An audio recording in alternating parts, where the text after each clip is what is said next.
I'm the man, yes, sir, that killed the bear barehanded so the people won't forget it.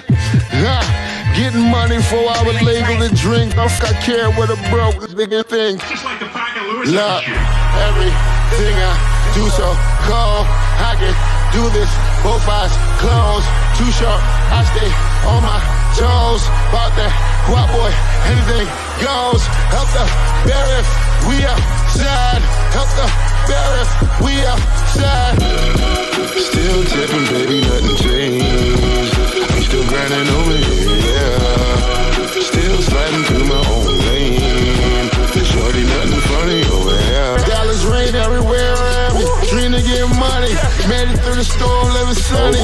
Dreams came true, now we eating. I got more dreams to chase, gotta reach them. Trying to put a team together like the Hunger Games. Everybody grinding because we all came from hunger pain. Yeah, we back by popular demand. Lay Ill Kid at OneYoungsta holding it down, bringing that street geek and nerd soul, hip hop and geek right here, having a good time. Atlanta season 4 is back. Oh, it's back. But look, we've been doing this from the beginning, from the top. I want to give a shout out to Marquita LaStar and Sade Sellers, even though they can't be here. They was down with us from the beginning, all right? When we was streaming a long time ago, you know what I'm saying? A real long time ago, way back in 94. But we ain't alone. I want to give a shout out to Kid at Heart. Shout out to Asani and Tracy Lee that came through earlier. We got an awesome guest right now over here. He's one half of the dynamic duo of the South, all right? I give to you, Keith of Blurters. What's up? What's up? And shout out to those ladies as well. I've always loved their reviews. Wish they can join, but I know they out there making the world a better place and doing all type for of dope you stuff. and me. Yes. So yeah. Now we do have the possibility of a couple of other people sliding through later. So we may have another guest or two. So, you know what I'm saying, keep your eyes peeled. If you're brand new to the show, all we do is we just straight barbershop it up. We can jump anywhere around with these two brand new episodes that we want. I'm going to throw it over to this illustrious gentleman over here. After you finish watching these episodes, how are you feeling about the state of Atlanta? The state of Atlanta. See, that is a tricky question. Are we talking about just the place or the state of mind of Atlanta? Because we talk about the show, just the show. Look, man, you got to ask these weird Twilight Zone type of questions. Because we got Twilight Zone before. We got up in Twilight Zone. I'm loving it. You can see that we're making that final leg. Mm-hmm. You can see it. You see other characters who popped up, like already. People who already popped up just fell through the Twilight Zone of X's or whatever that was about. I admit that confused me. I got some thoughts, or I need to hear some thoughts on it. But so you had big characters just kind of pop up already in episode 1. Got Tracy popping up in episode 2, and you can see that the continuation, Earn paid him some money. But we gonna get to that one later. Earn paid him some good money. Some good money, but it was well worth it. We're gonna talk about that. But what overarching two things I've taken from the 2 episodes. Mm-hmm. The person that I was worried about the most from last episode or last season, because it really was like his season. It was his and ultimately Van's season. Paperboy and Van. Earn was just doing good. Earn was living it up, doing great. Earn was doing his job, man. He felt he needed to be, or so we thought. Yeah. And now we know that Earn is still doing great. Like his star is still rising. Thus, the new job that's going to pose a major conflict to wrap up this series. Yep. But there's something that I'm happy about for Paperboy, that if he takes the if he takes the same thing that we as the audience could possibly take from this one statement, he went on the scavenger hunt for blue blood, and that I ain't gonna lie, this felt like almost a little bit of a throwback because he went around all of Atlanta. He went to the arcade, the bar, got him a zoo pie, whatever the hell that was. Exactly. It looked like baked beans on top of some Fritos or something. Fritos. It looked disgusting. But like it even have a rib on this. I couldn't even tell if a rib was in that. And just a weird, mundane traffic jam of a day turned out to still be quiet and yet wildly bizarre at the same time, and that only Atlanta could do. But it was something that he went on the scavenger hunt to find the funeral while they were listening to things, which is crazy. They just listened to it, and then he winds up at a funeral for the guy that they were listening to in the car in the beginning of the show, which in itself is insane. Again, folks, this is surreal. So the folks who don't understand surrealism, the surrealism wasn't really cranked up super high for Paperboy's part, but something. It was surreal. But what the guy Blue Blood's wife said, he felt he felt like he was going to get back more than he gave.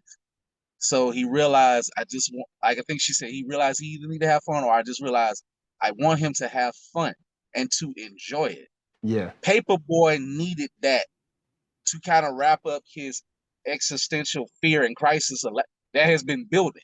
I think this is something that if he learns from Blue Blood's death, Paperboy can be all right. Because I was like, okay, it's clear that Paperboy is going to die. Some type of Paperboy is going to die. There's too many markers on his life. Like from the fear, from the things he was dealing with his mom, for how he feels about people. And notice Darius said, you don't like nowhere. You don't like New York. You don't like LA. You don't like nothing. And we know that about him. He liked the fame, but he really kind of want to be alone. It bothers him. And he really has this need to feel what is real. And I think if he can take something from that conversation, that he can kind of go back to the Paperboy we first met without the legal problems, that he will be all right. Earn, though, we finally see Earn. Earn got more money than he's been ever. Earn is earning out here. Earn is he's living the name. All right, now hold on real quick. Hold on, because I don't want to go too far. You know what I'm saying? Go. I just want to know basic thoughts. Basic thoughts. Now, on my end, not only is this incredible, but it's also able to still hit that note of like, oh man, you know what? That's sad. Oh man, I ain't think about that, man. That's really moving. And then still be weird. Very. I like that our whole crew is back together though. Our crew isn't scattered across the winds, y'all. Our crew is back together. I'll agree. When it comes to Paperboy in this, Paperboy just like, look, man, I don't even know really what I want no more, because I kind of maybe not seen the mountaintop, but I've done well, and I don't know, I don't really know what I want right now. Darius, though, I don't think nothing changed for him. Darius there's a full commotion and alarms, people running all over the place. They taking this, taking that, pandemonium. And dude's just walking up the store like, I may have said this, but Darius is pretty much the only constant in Atlanta. He's the only constant. Yeah, it's like he's the only constant. Something weird's gonna happen to him, but he's not gonna freak out. He's gonna somehow just deal with it. Like, homeboy, I love how he was looking into the side view mirror. And Shorty was coming after him. And I mean, of course, Atlanta takes real life situation. Yes, a lady got fire hosed or fire flame Because I retardant wanted to ask at a about that. store. Like Yes, that that happened had before. to That be happened a during quick. the pandemic. I was say that felt very like this had to be a pandemic thing, and I think I remember stories of like you ain't gonna Yeah, do this or whatever. It's there like was a you're not gonna. lady. Somebody put in the chat. Was the lady at CVS?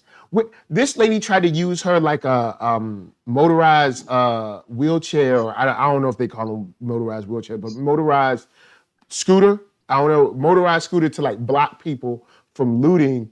And it's just like, go home before you get hurt.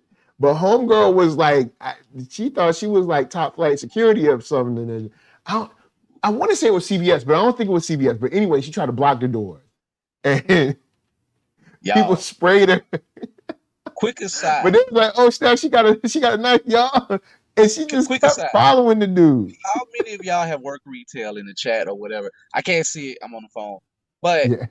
have you worked retail before, NERDSoul?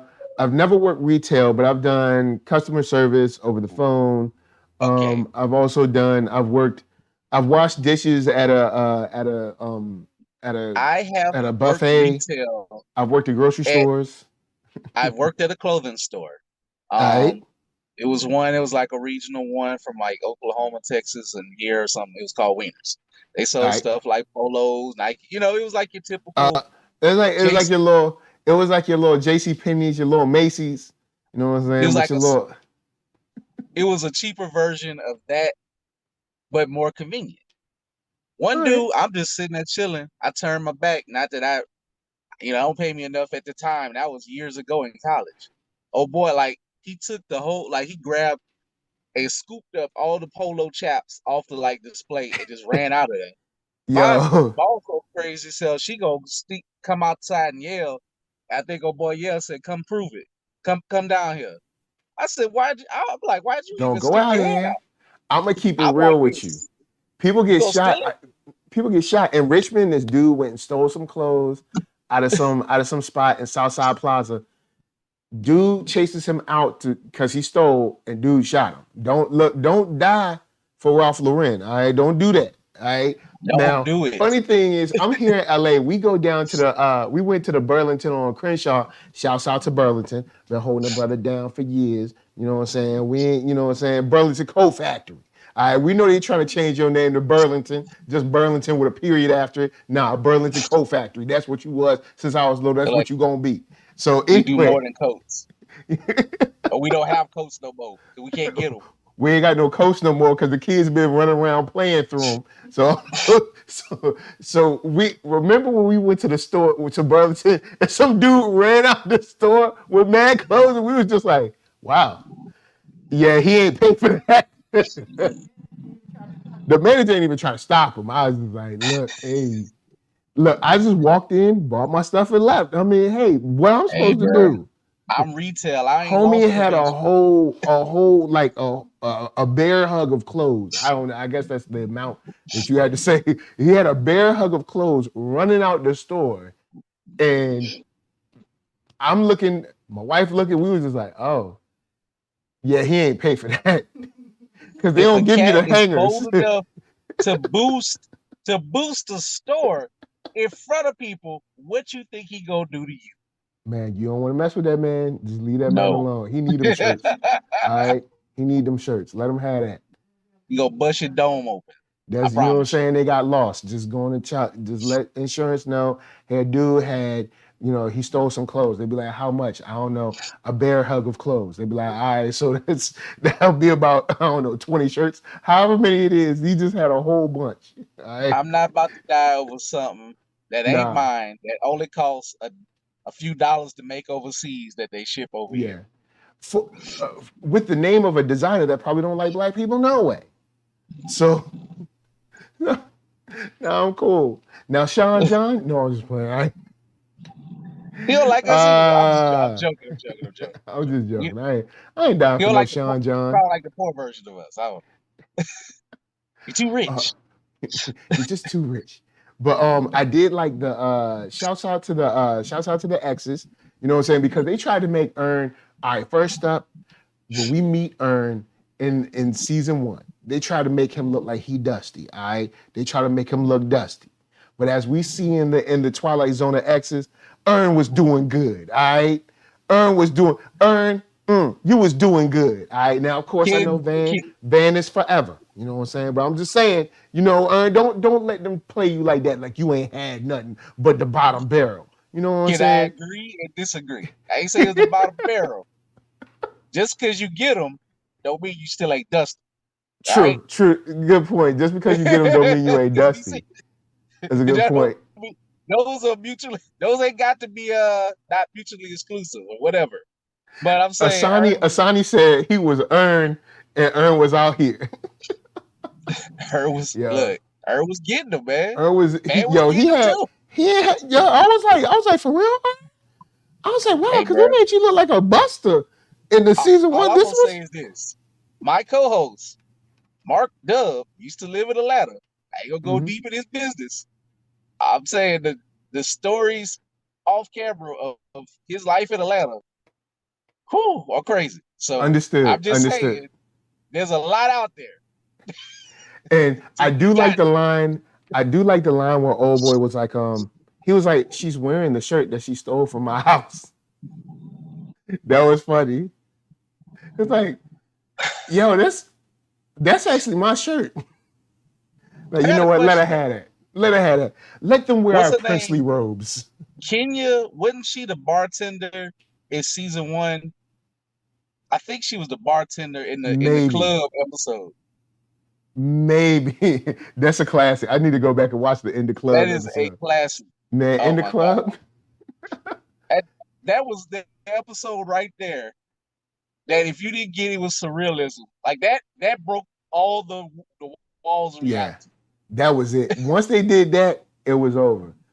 Everything is on the plate. At the end of In the Club, once that episode was over, we knew we're watching something different. We are along for the ride. Whatever happens, happens. That boy had a trapdoor wall. And he slid. He said, I'm like, this is insane. Because he knew what he was doing. And I love when Paperboy like, where's my money earned? But when he gets so frustrated, he like, and he slapped him with the money. And he's like, yeah. He's like, I want to go be a star. It came true. Yeah.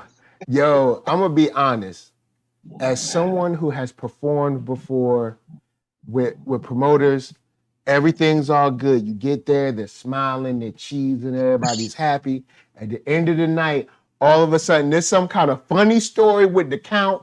We didn't get as much. No, we agreed that I was going to get paid X, Y, Z. You ain't got the X and Y. Where's Z at? You promised I need Z too. And I don't want Z tomorrow because I know how you do. I don't want Z tomorrow. I don't want it next week. I don't want it next month. I want Z tonight. Shout out to my homie Marcel P. Black, who did the Judas and the Priest review here. Like he always talk about getting his money up front. You know, it don't mean it have to be like it's gonna be an exorbitant amount of money, but whatever's agreed upon, that door. I mean, when I arrive, I want my money. I don't give a damn about your door count. I'm an expense to you. Yeah. Pay me, or I ain't doing it. I'm gonna tell y'all, if y'all out there, you gotta pay up to a certain percentage. If you're singing, if you're rapping, if you're, spoken wording, if you're part of a band, whatever it is, let them know when I show up, I'm not unloading this truck until I get my money. You know how many pieces in this drum set there is? And I gotta unload it. Do you act like you ain't got no money? Nah, it goes both ways. It goes both ways. See, me, shout out to all the artists out there. But you getting in another lane. You getting into like comics and stuff. That's another lane. That's different. Mike, read my mouth. I don't care. It's my money. I'll tell you right up to y'all faces. Give me a price. Or do not tell me. Hit me with, what's your budget like? What is your price? What is your price? Don't ask me what the budget is. Or give me some type of ballpark. We gotta get to these negotiations. Because I get it. Everybody hate being that guy on the other side. But don't try to not take my money up front and then don't deliver. It's bull. It's bull both ways. Thank you. It goes both ways. Like, look, give me my money. Just be like, look, I want you to perform here. Cool. It's gonna cost this. Just say that. It's gonna cost this. Man, I ain't got that much. Look, you know what I'm But saying? see, what people Maybe is, next what year. people want to get, people is there's no harm, there's no shame in saying no. This is not for both parties. But it's when that person want to get you, when that person want to get what you got and then don't want to steal from you. Yeah. That's what it's low down. The thing was they thought that at the time that Paperboy ain't have real goon status. And see, the reason people probably tried to do stuff with me that they tried to do is because they saw me, they was like, oh, he ain't no goon. He don't make goon music. But a couple of my friends or my cousins that came to see me, hey dog, I ain't gonna let you do my cousin like that. And I'd be like, hey, you know, having a little money problem. Can you help me out? Look, Big Red, the Five Heartbeats. We all got that family that's been in and out, in and out. Big Red murdered people. Yo, Big Red has murdered people and probably still murdering people. Big Red the Third out here still slapping people. Yo, I'm telling you, like, yo, everybody got that family member or that friend. They been in and out.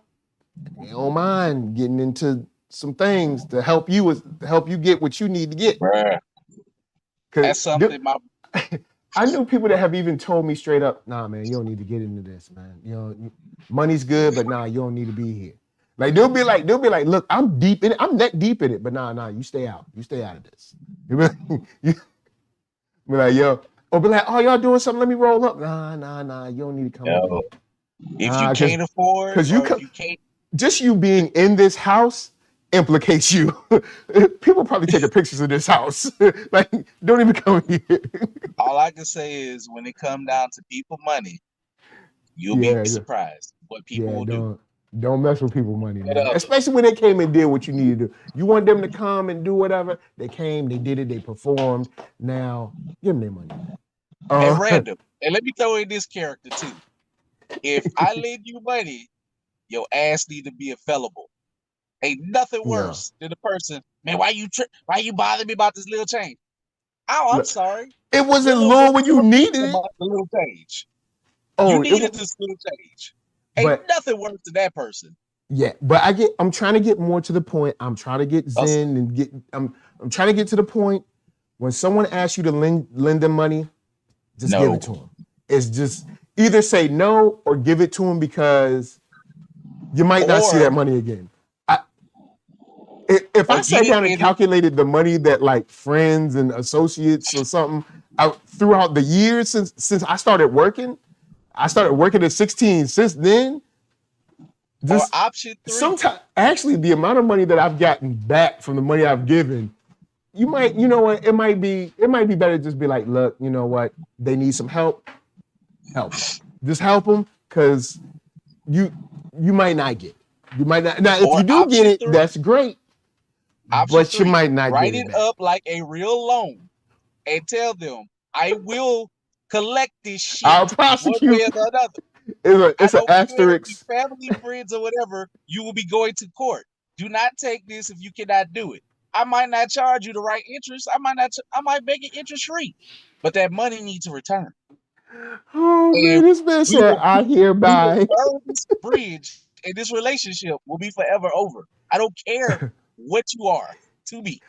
Keith got the asterisk, the little 1 and 2, and then he got the cross and the double cross, all that writing down, all that extra writing. I ain't talking about nothing I don't know. You know, rest in peace to my brother. But the characters we just named that you see, he was all of that rolled in one. He was in and out of jail. He would have been down for some foolishness.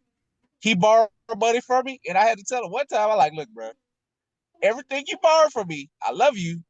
Man, you good. Don't. Because he was like, I'm gonna pay you back, and I said, bro, you're not gonna pay me back. Blah blah blah blah blah. Nah, I got you, dog. I got you. He's not gonna pay me back. I said, don't worry about it. Just like, know man, you're look, not getting just take it, man. It's cool. You're not getting $8. Then they be like, No more. then they wanna argue down that they're going like, and you be like, man, nah, look, just take it.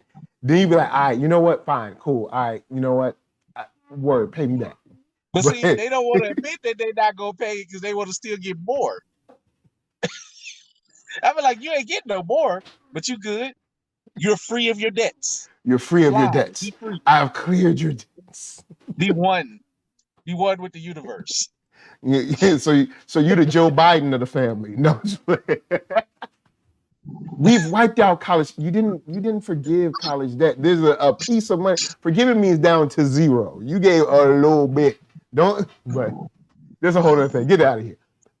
Black love moment. Black love. Look, hey, black love. All my brothers and sisters out there coming together in love, building our community with stronger families and stronger children for a stronger future. All right. Van said, "Don't leave me back here like one of your exes." He said, "I'd never let you do that." I love that Lord moment. Jesus. I'm telling you. And you know what else I love? That's black love right there. Van she didn't try to pull him from going. She went. Yep. She hesitated for a minute, but she realized, hey, this is our path. All right, let's break. I guess. No, let me break this down for a second. I don't want to get too philosophical, but I don't want to get too deep, but he opens the door. You can't see what's on the other side. It's dark in there. You can't. But she held his hand and she followed him, trusting that they would be all right, that they could make it together. I'm just saying, she didn't know what the future was like. I'm telling you, if I could get a hallelujah on today. She didn't know where they would make it. He didn't know what he would do, but he knew he wasn't going to go without her. I'm telling you, G. Thank you. Can I get an A? I'm not going to go that far yet. But because it is left up to interpretation. There's no, of course, it's Atlanta. You're never going to know. Yeah, it's Atlanta. You don't never know what's going on. Even know if they're together, but she trusts him enough to know that, and to take that leap of faith that Ern do have some of my best interests. And let's go together because this place here, this is done. Because something Van said and something Ern said. Okay, now I'll say this. Don't get mad that, she's not trying to insult the dude who was still working at the same spot. But it's like he haven't moved in 10 years. But we have done things when your surroundings have people in your past haven't really changed. They're doing the same stuff, blah, blah, blah. Yeah. Maybe they're not trying to progress. Sometimes you hit that brick wall or whatever, but when things are stagnant. Look, it's a negative, all right? It's been 10 years and he himself said he was trapped, okay? It's a negative. You don't want to be working at C-Mobile for the rest of your life. Not unless you about to be the CEO of C-Mobile, but you don't want to be at C-Mobile for 10 years. You need to at least be the manager or regional manager or something. Like you need to start. Come on, man. Progressing. Because I remember the first time I went back home, and them knuckleheads that my pops told me not to mess with, and they was working dead-end jobs. They was in jail. Couple was dead. And I'm just like, yeah, there was dead-end jobs. Now, I know somebody going to be like, ain't nothing wrong with it. I didn't say there was anything wrong with the job. I'm sure, you go there, you work, nothing happens. I don't think anybody is like abusing them on the job, but it's a dead-end job. There's no future, there's no prospects, there's nowhere to go. All right? And it's not fulfilling. It's soul crushing. Even that person, that face, look at the faces of these people, man. They don't want to be there. Why? Because the people let's take Walmart, Target, any of these places. They don't want, unless they're moving up, they don't want to be there. Because people treat them like trash. Their managers treat them like trash, and they ain't getting paid enough. There's three things you don't want to be part of. Employees of Walmart used to be slightly happier in the 80s and 90s. Now, you go in there and get growled at. Or they might want to fight you for the wrong day. I just saw a brawl of videos, people brawling in Walmart, and I was like, yo, what happened? Like, okay, no, hold on. I can't say what happened. I witnessed myself with my own eyes 2 young ladies fighting with umbrellas as if they were swords. And they were the store umbrellas. Like these were umbrellas they brought with them. These were umbrellas they took from the rack and decided to fight each other with. So And they was like Highlander out here. like, Gonna I'm gonna get one. steal this and then kind of break it at the same. Well, I guess technically it's not stolen because you haven't left the store. So I don't know, Damn it. use it up. But Walmart is just, it's wild. So it's like you got to work in this wild environment and you ain't paying me and the managers be horrible. So yeah, you trapped, man. It's dead end. You ain't got nowhere to go. And there's nothing wrong with being like, man, they trapped. That's a negative thing because it is a negative thing. Being trapped is a negative thing. There's nothing wrong with just saying what it is. It's bad. Like you just said, she was like, dang, he's been 10 years in the exact same spot. She's wearing the same shirt that she took from me. She, like, I know they went a little extreme. Like, what's the last movie you remember seeing? Now you see me too. I'm like, what? It's like, So she's really stuck in the Twilight Zone. man, And you just she been walking around that mall forever. I don't know if he was going for a deeper thing about, I don't know if it was about consumerism with people walking around with aimlessly with bags or whatever, but I do feel like when he found the exit, and speaking of like what we've been talking about before, when you can find that exit out of the lane that you're in, and for me, it was like, okay, I need to take a leap of faith on this job that I'm going to move out of town. When I first moved to Tampa, that was my first time moving out. And I was moving out like 2 weeks after graduation. You know, people, like, I think you went through this. People used to tease me because I stayed in my parents' house. I'm like, first of all, I'm poor. Okay. 2, I don't have a real job yet. And the job that y'all working, because I used to work telemarketing, was the job I had before I started getting real jobs. And I took that job as a step up because they had some tuition reimbursement. I took like as most people, we took that job to get a little leg up and you get a little bit on your resume at the time. But this is temporary. This is not a place you make your resting home.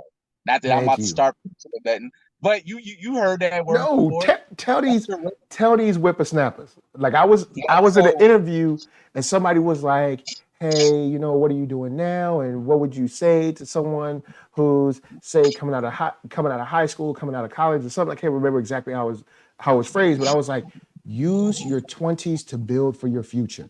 I think a lot of us waste 10 solid years on many things. Not only maybe pairing up with a mate, building your skills, because I'll say this. I just turned, you might be new to the channel, but I just turned 40 this year. I can go in a room and say, I want this much money and get it. But I can't do that without all the work. I busted my hump in the 20s. Like working, learning stuff, going to conventions, getting new skills, do all that. If I did not do that hard work then, I can't walk in no room and be like, this is what I do, this is the money I want. I know what I'm doing. It's not a conceited thing. I know what I'm doing. I know how to lead a team. I know how to be led. I'm cool with either one. Look, here's my portfolio with tons of work. I can take it, I can leave it. You know what I mean? Look, real talk, this for Blurtish. Blurtish is an LLC. Now, this is somewhat of I'm about to go work. You know what I'm saying? But I work full time. I have a benefit laden job or whatever. I work for the government, for the city of Baton Rouge. But my credit was been been stellar since I was about 22, 21. I've been always kind of in the excellent bracket after me and my then girlfriend, now wife, for about 15, 16 years. And we had a plan together. And that's how we was able to buy a house together, this and that. Yep. And I knew that like she was good with credit. And I was like, you know, hey, I'm good with money. I just don't use credit. So we figured it out together. And I had some ideas and we worked on this together. And like when we bought a house, I said, hey, this is what we really can afford with what we're making. You can do whatever you want to do with the house. Just stay with these guidelines. I don't care. Like I grew up not having a lot of options. So she will always say, like, Keith, I'll say this about you. You're not high maintenance or whatever. All I like is some of my nerdy stuff. I like my video games. That's the only thing I spend money on. Sometimes I will buy like 3 or 4 pair of shoes. I'm not gonna buy J's. I might just have different shoes. Like I'm Some not doing economical 300 shoes. yeah, economical shoes when it's on sale and like, all right, I want to try these or whatever. But other than that, you know, when my car broke down, I took my wife's car. She has a new car. So balance. Keyword balance. Got And about you know, and figure out how to work together. But yeah, man, I get that. Look, so figure out how to work that together for real. I know we rabbit holing, but just shout out to Van and Earn. And I love Yep. how like how they film that. You saw the exit sign and then you saw these life drained zombies who are not good for you. They're in your Mm-hmm. past for a reason. Yep. Leave that goddamn past alone. When you Thank can you. break free, drop it. Run like hell. Get away from them life draining zombies. And you're not gonna always see the clear future. Have a plan, but sometimes you will need to take that leap of faith. And Mm-hmm. and that was with my brother. He was like, "Oh, you gonna move to Tampa? You gonna do all this, blah blah blah." I said, "Bro, I know how you are. I love you anyway, but I fail by not attempting to do this, to take on my life and do this. I can always come home. Dad always said there's always a place for you here. I will feel like a failure, but I have a place to come back to. Yep. You know, so that's one thing why I don't really like about the parents. Like, you gotta pay rent at 18. You gotta do this. 18, come on. Most people we can't. 18 is a trap year for people to keep you trapped in. You poor credit, and to make you eventually a soul sucked out zombie as the people Yep. you saw. So trust and believe. You know, not saying not to go in all conspiracy there because it ain't really conspiracy. I worked in finance, y'all. I worked in finance. Trust and believe. The It's a trap, banks. y'all. Look, I'm gonna say this real quick. Before I left the banking industry and even trying to audit it, you know, and then I went into another part of finance. Black family had good credit. Bankers talking. This is when banks started getting finance companies as their subsidiary, and they had the bank. They tell you something that's called good paper. When they say the term good paper, that means you're getting a high quality loan and you deserve it. When you get loans from a finance company, not saying you sometimes you just got to, but it can negatively affect your credit harder. Blah blah blah. Like it just has a harder pull. They could have sent this black family to the bank side. And he was like, they have good stuff, whatever, but they get higher fees. They can charge you under the state higher usury rates. So they did that. They knew what they were doing, but it was legal to get more money under the usury rates. So, black people, pull your credit.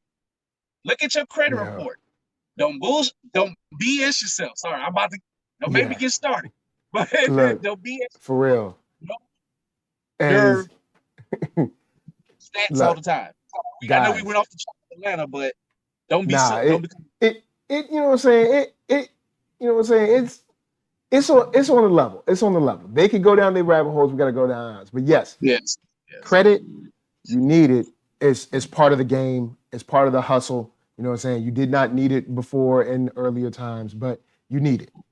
Just make sure you get it, have it, maintain it, know your score. You should know your score like you know your status, and hopefully you know your status. No, I guess if you married and you've been married for like 10, 12 years, you don't need to know your status. Well, hopefully your status is fine. But if you're single, you should know your status. You should also know your credit report. You know what I'm saying? Know what's on there, know what's not on there. Look, and don't go buying crazy stuff.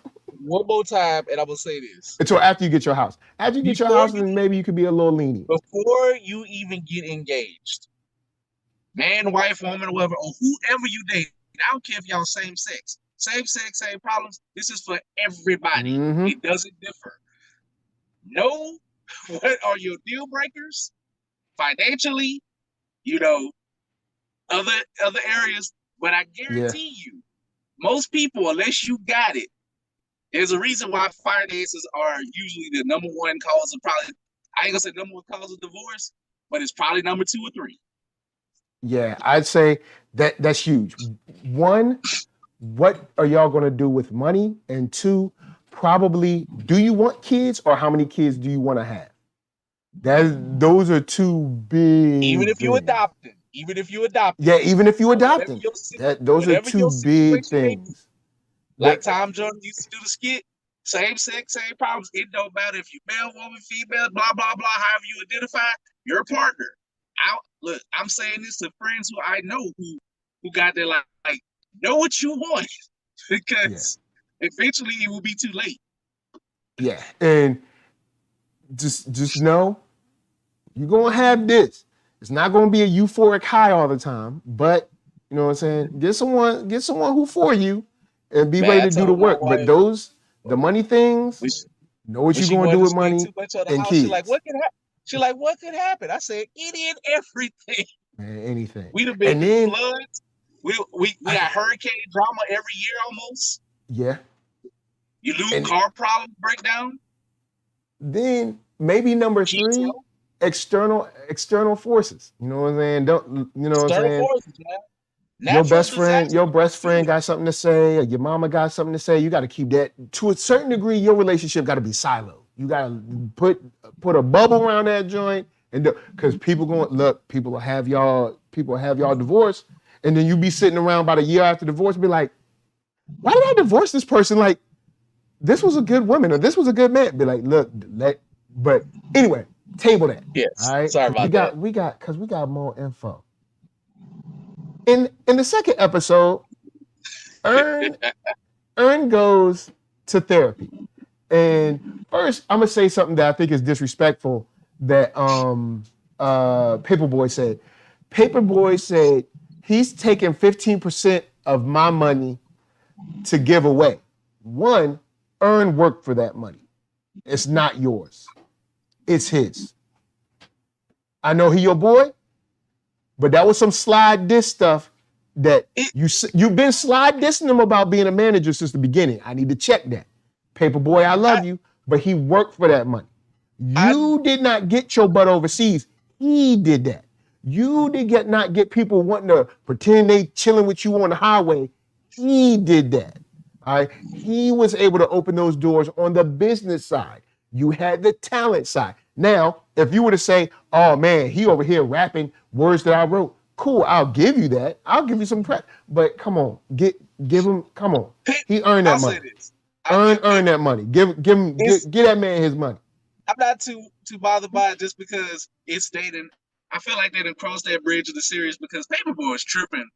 Well, of course, as he was tripping on himself, he tripped a few times. Now, the first time he tripped, I think it was season 1 when Earn wasn't good and he was still learning. He almost fired Earn, but he had pity on Earn.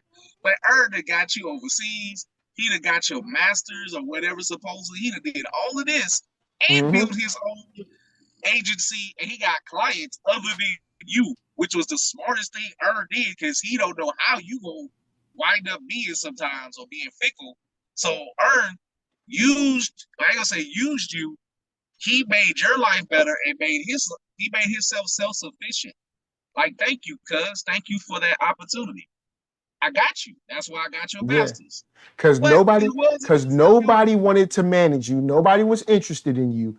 He managed you. He got you where you was. He was getting you jobs you ain't even want to do. Sure. Remember, you was trying I don't want to go here. Why I gotta go here? Murder. Why I gotta perform there? All that stuff. Paperboy is supposed to be in jail for attempted murder. It was that time. Oh snap! You right. That's how the series started. Yeah, you're supposed to be pulling time right now. He realized that by being a destructive fool, it built him up, and he didn't even want to do that. But what did Paperboy say? I done shot fools out in these streets. Yeah, he ain't lying. Yeah. Now on the therapy side, I wanna apologize to Earn because I thought just like they presented it when you meet Earn, they make it seem like, oh, you washed out of Princeton. Oh, you couldn't handle it. You weren't smart enough or something was wrong. Now we hear the story behind Princeton. So glad it's like, oh, so you didn't wash out of Princeton and you were completely fine at Princeton. as a RA doing your thing. You got, unfortunately, and this is something you learn when you're younger. If I can, trying to think of how to word this. I'll word it for you. To my brothers and sisters, just be very careful about being friends with everybody. Can I say what? Because can I say because there's some people at work that you think you cool with, you ain't really cool with them. You know what and he they got? will use something against you, and you'll be like, I thought we was cool. He got his Negro wake-up call. True. So that was legit. And we never knew what caused it with Ern, because it was always talked about his relationship with whiteness and different things, because he's the central character as we're seeing it through his eyes. Yep. For the most part of the narrative, other than Paperboy, or when they switch it around. The only person who narrative you don't really see that often is Darius, except when it came to the jollof rice, which we kind of, I think, explained everything about Darius. Yo, she shut that business down and made a whole food truck of bad jollof rice. Cheesy jollof rice. Cheesy. Does even cheese go with? No. Let me know in the chat. Are y'all putting cheese in your rice? I think that is one of their things that they to make it more palatable to their taste buds. But I'll just say this: there was I remember a report in the news. I'm trying to remember where he was. I don't think he might have been in like Virginia or North Carolina. I'm trying to remember. But there was this brother that went hunting with all white guys. Everybody was white. He was the only black person. He went hunting with them.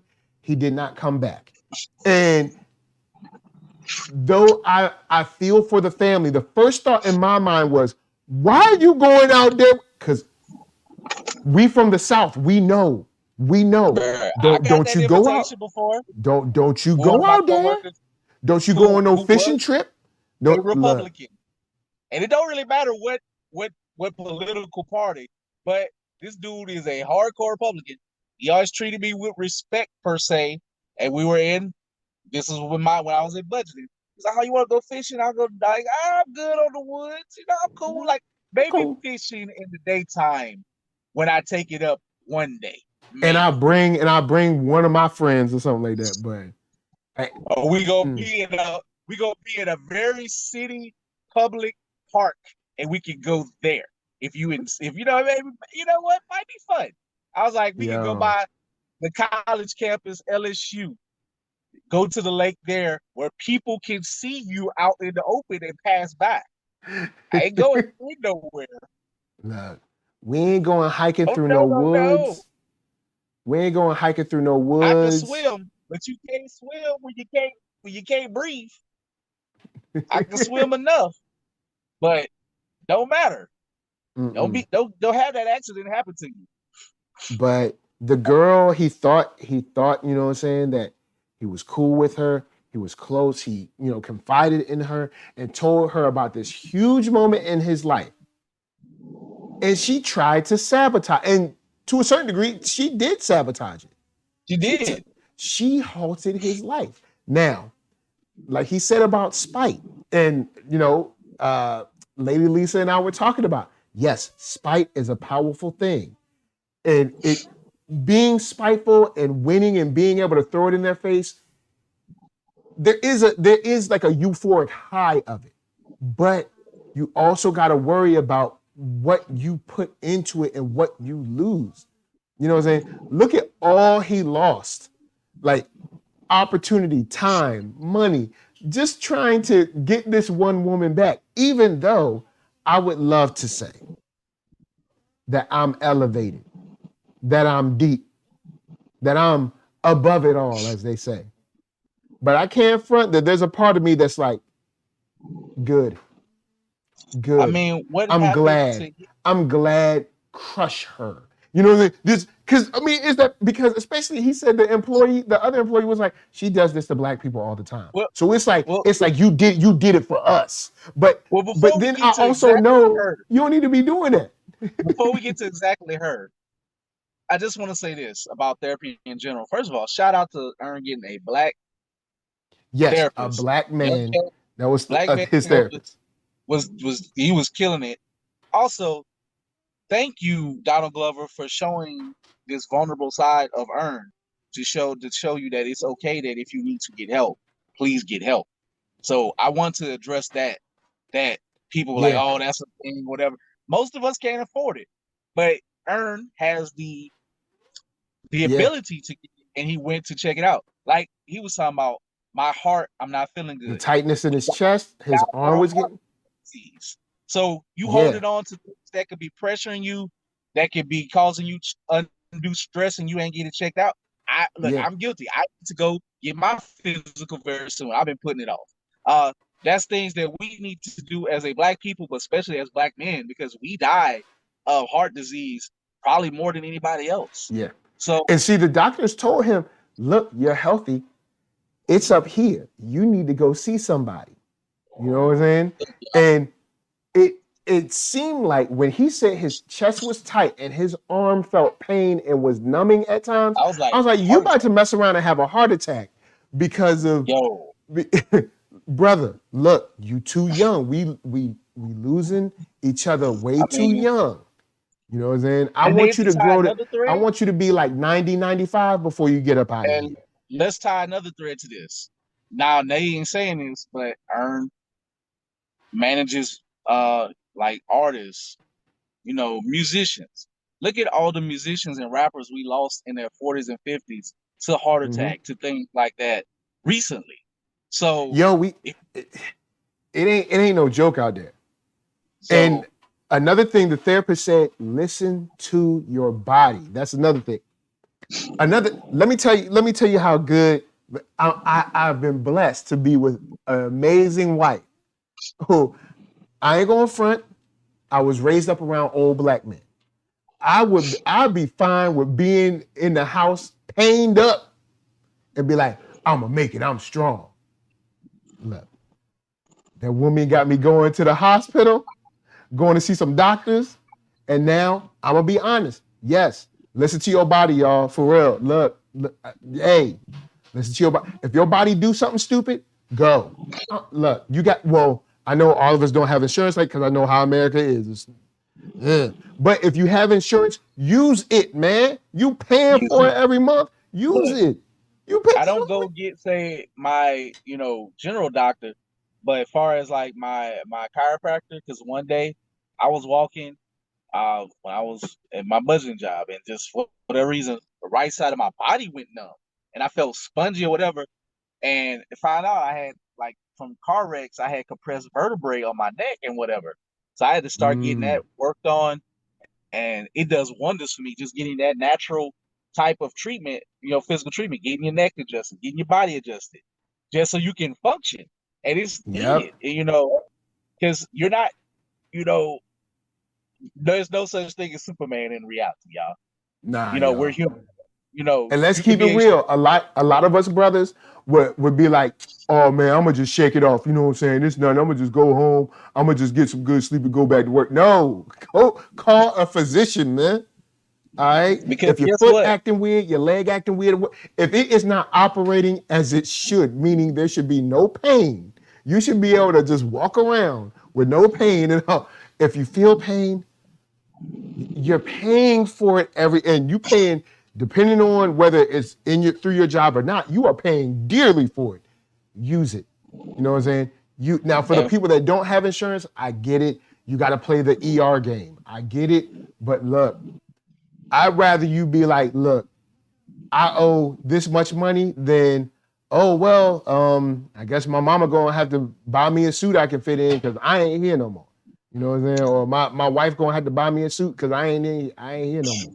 You know what I'm saying? It's like, look, and guess listen to your body and don't be like Earn. So yeah, like, I'm glad Earn, like, they got me walking like this, but I'm glad to see how before we got to the reveal of what happened, how he started to open up to the notion of therapy and to get back into. I was wondering, first of all, shout out to Earn Donald Glover. Yeah. How you connect a seemingly, like, because I thought I was ready to hear it, like, people gonna be like, oh, they doing this weird stuff again. First of all, I don't know why people still complaining. I like just be patient. And you see whatever her name is, Harn or whatever the hell her name. Yeah, whatever her name, Miss. I don't know. It was just Lisa something. First of all, I felt something in my soul because I work in the library, y'all. When she came in there with that dog during COVID, I had to shoo people away who brought in those fake damn notes. Well, I got this side. Get out of here. You wearing a mask or you gotta go. Them people be trying everything. And unfortunately, we have to let service dogs in if they have a note or they do that. But I don't like that either. But unless you really, really need it, you know. Yeah. If I And feel like, you know. There's at least in LA, people are essentially just paying for the service dog thing. It's just, you know what I'm saying? You know, there's doctors out there that just give it to you. But the moment that you find, oh snap, that's the lady, and you're like, oh, that was Tracy. I'm like, that's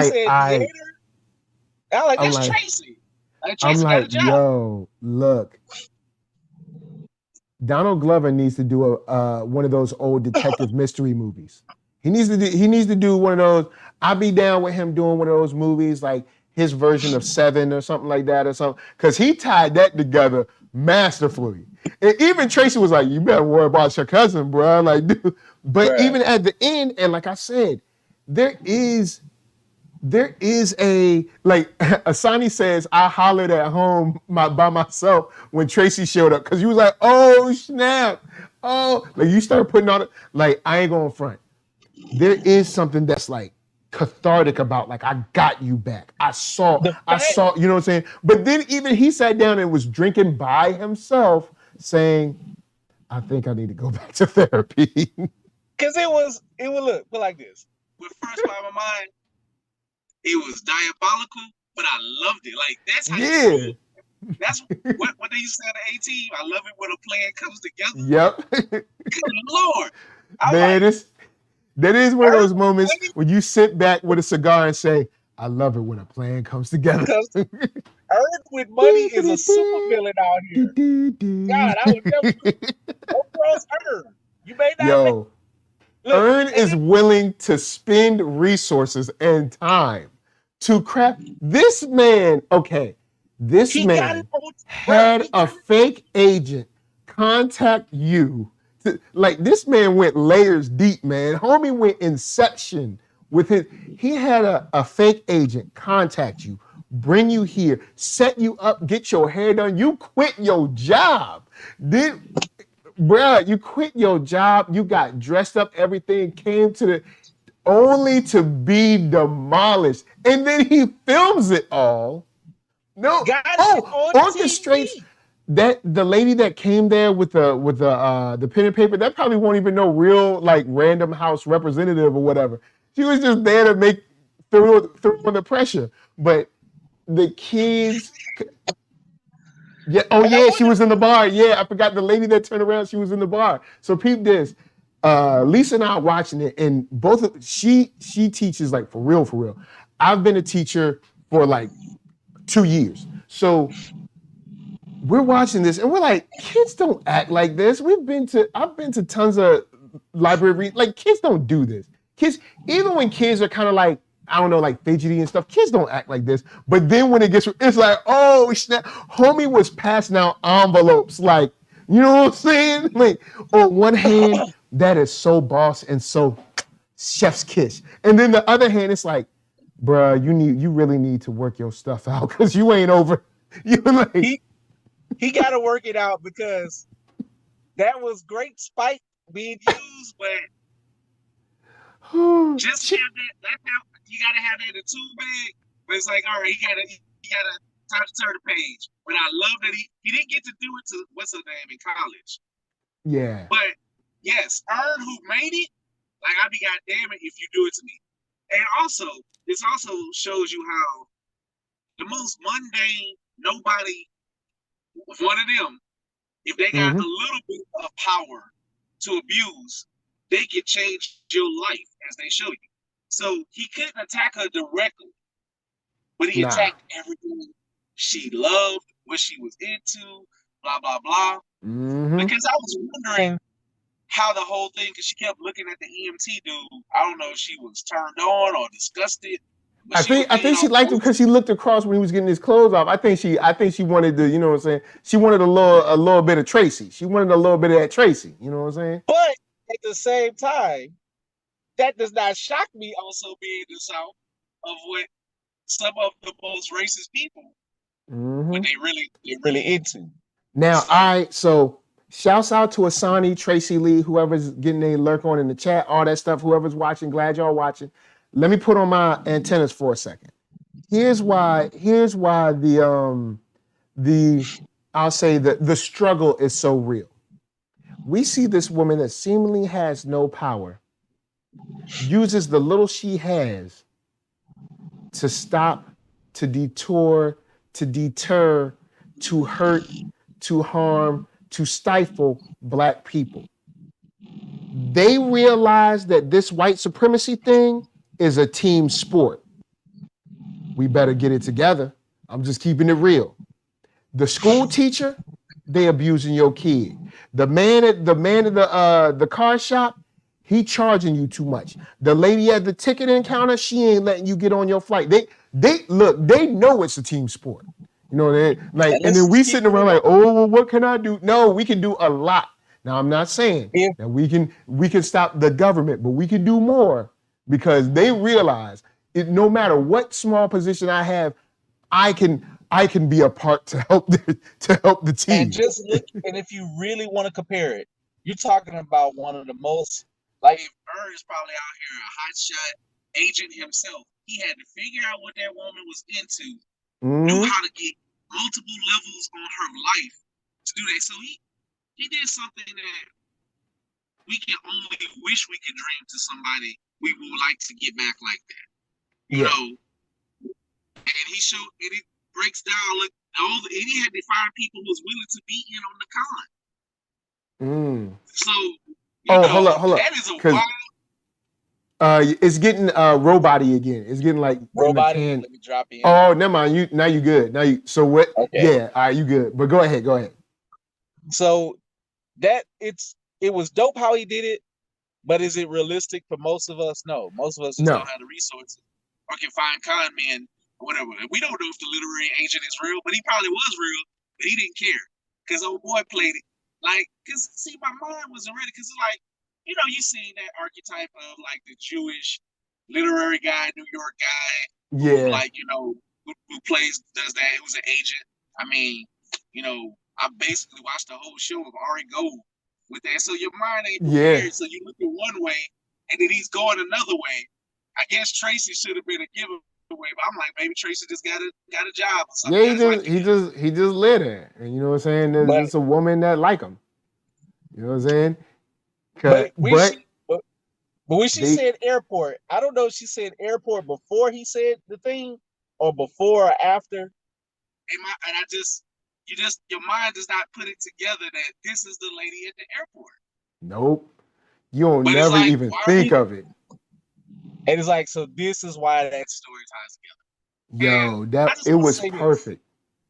All the people who keep the weird stuff that happened before the premiere, when it was like, oh, Donald Glover's making Atlanta for white people. I promise you, this ain't for white people, y'all. I don't know why y'all keep saying this garbage. I am weary of whoever's putting that propaganda out there. It's probably white people putting that out there to keep you from watching it. True. Yes, we know we got a white woman and all that. We get it. I get it. Yeah. But here's the thing. We can't be like, oh, well, he got a white woman, so everything he's doing is for white people. Unless you're willing to talk about Serena Williams. And I know the sisters don't want to go there. I mean, I'm just saying, I know, unless we're willing to say, unless we're saying willing to talk about Lizzo and her long lust for Chris Evans. Unless we're willing to talk so we can't go there and say that just because he's with a white woman. All I'm saying is you can't have this criticism only at one time for one person. I don't even want to criticize Serena because she's a GOAT. And she did, and she inspired a lot of people. We ain't talking about tennis. We're talking about aligning with a white person. That's it. Forget tennis. Forget championships, forget medals. We're just talking about somebody is with someone who's white. And if we're going to praise it over here and we're going to be excited and congratulate on the wedding and stuff, then we cannot denigrate, deny, and hate and kick dirt on this one. You can't. You either both of them need the dirt or none of them need the dirt. They both dope to me, and there's something to take from both of them. That's how I look at it. It's like, because honestly, I don't care that much. I really don't care that much. Like, but I know there's people.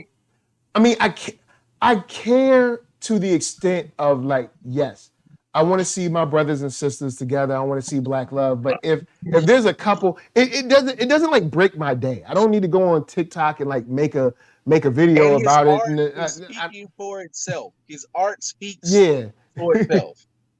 Like, so it is what it is. Yeah, so, it's like let the art speak. You know, if you found the one that love you and you ain't out here saying, "Oh, they're better and they make me such better." If you keep that to you know, I don't want to hear it.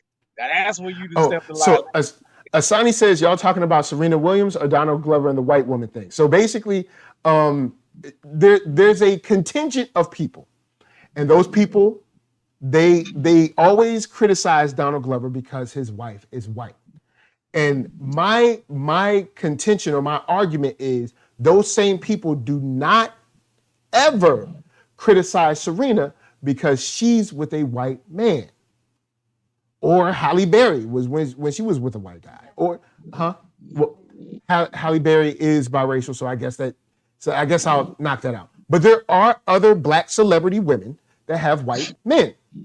It's just true. And the criticism seems to only come for Donald Glover and other black men for being with white women, but not for black women being with white men. Now, me personally, I don't care enough to like. I know by and large, Asian people marry Asian people, black people marry black people, white people. Like, I don't care enough to. But when I see it, I have to say, well, hold on though. These women that are black that marry white men, there's no criticism there. So either A, we criticize everybody, or we criticize nobody.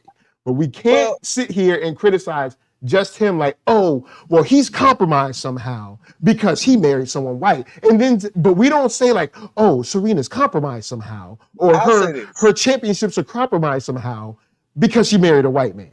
It's a little bit of C, but to me, I've seen people get criticized all above, but there's also a large contingent who do hate on Donald Glover just for that. So I'm talking about just for that. I'm not talking about criticize because they don't like the show. I'm talking about they bring up specifically that he is married to a white woman. And they usually tie it into like how they feel that black women were portrayed on the show. But I think he has with that shown throughout the show. That's my interpretation of it. But that's a fair criticism if you are a black woman. That's within the show. That's fine. But then to just be like, nothing he does is garbage because he married such and such. Yeah. Even somebody as whack as the dude played the dude on Power. I think he's just whack in general. But they knocked him. He is kind of whack, but he's just a whack person. But you know, he faithful to his wife.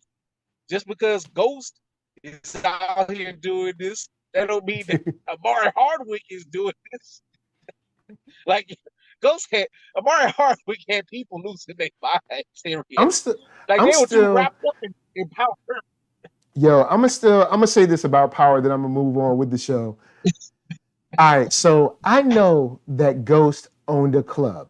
All right, he owned a club and he was able to do whatever he wanted to during the day because he owned a club. But I can't remember the girl's name now. The lady that was the DA or the Angela.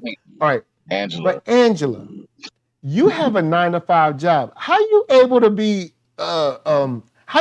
loving in the middle of the day? You got to get back to the office. Let's be honest. People that got a real job, a real 9-to-5 job, you ain't got no time at 2 p.m. to just stop at the house and have a little. Don't you understand? I don't know why that small thing always messing with me. Well, I be like, don't you understand? Cops and lawyers in New York traffic to get on a train, go to the apartment. They got time for these dates in the middle of the day because they're because they're the greatest at what they do somehow, and they can just warp. They got warp pipes in TV shows. That's how they get able to get through New In York. TV world, you got this metaphysical You got time warp pipes to play with. I'm like, all right, hold up. So we in New York City, right? And I'm not from New York City. I have a lot of family from New York City. I've been there many times. So you mean you get off your job, you walk to the train, you get on the train, you try the train, get off the train, walk to your apartment, go upstairs, boom, there you go. Now you meet y'all, drink some wine, hang out, have a scene, kiss, get some loving. Then you hopefully shower up, put the clothes back on, walk to the train, ride the train, get off the train, get back to your job. How long was this, an hour break? When you get, look, in real life, you get your hour break, right? The second you purchase the sandwich, it's like, oh man, I got 5 minutes left. How y'all get, when y'all get this time? I'm in Baton Rouge, Louisiana. Even if I bring my lunch and I take my hour break, it zooms by. Yo, you be like, while I'm driving. You bring your lunch, you be like this, oh man, it's time to go back. I have time to watch 1 half-hour episode of something, and I'm done. And I watch a little YouTube, and I headed back to where I gotta go. That's far from where I work at. Within an hour. Power was the daytime soaps of crime soap was a crime soap opera. That's all it was. Because I'm like, how do I have all this time? I'm like, am I not spending my time wisely? Man, look, if you got an hour break, because you think in your mind, oh man, an hour is a long time. No, it ain't.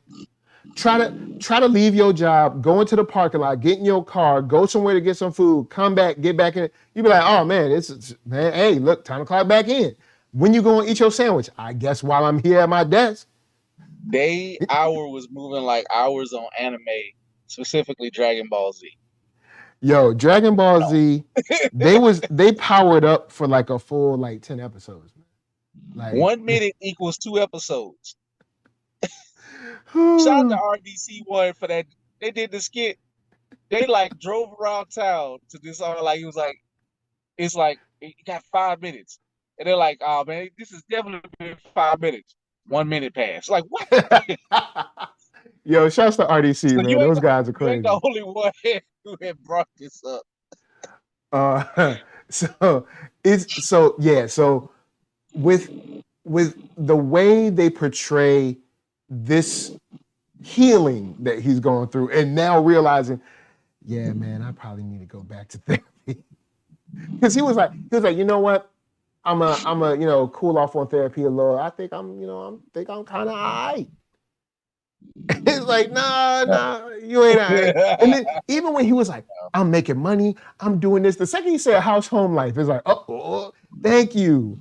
But at the same time, in Western civilization, the idea is the more money you make, the better job you have, it fixes everything. And money does fix a lot of problems.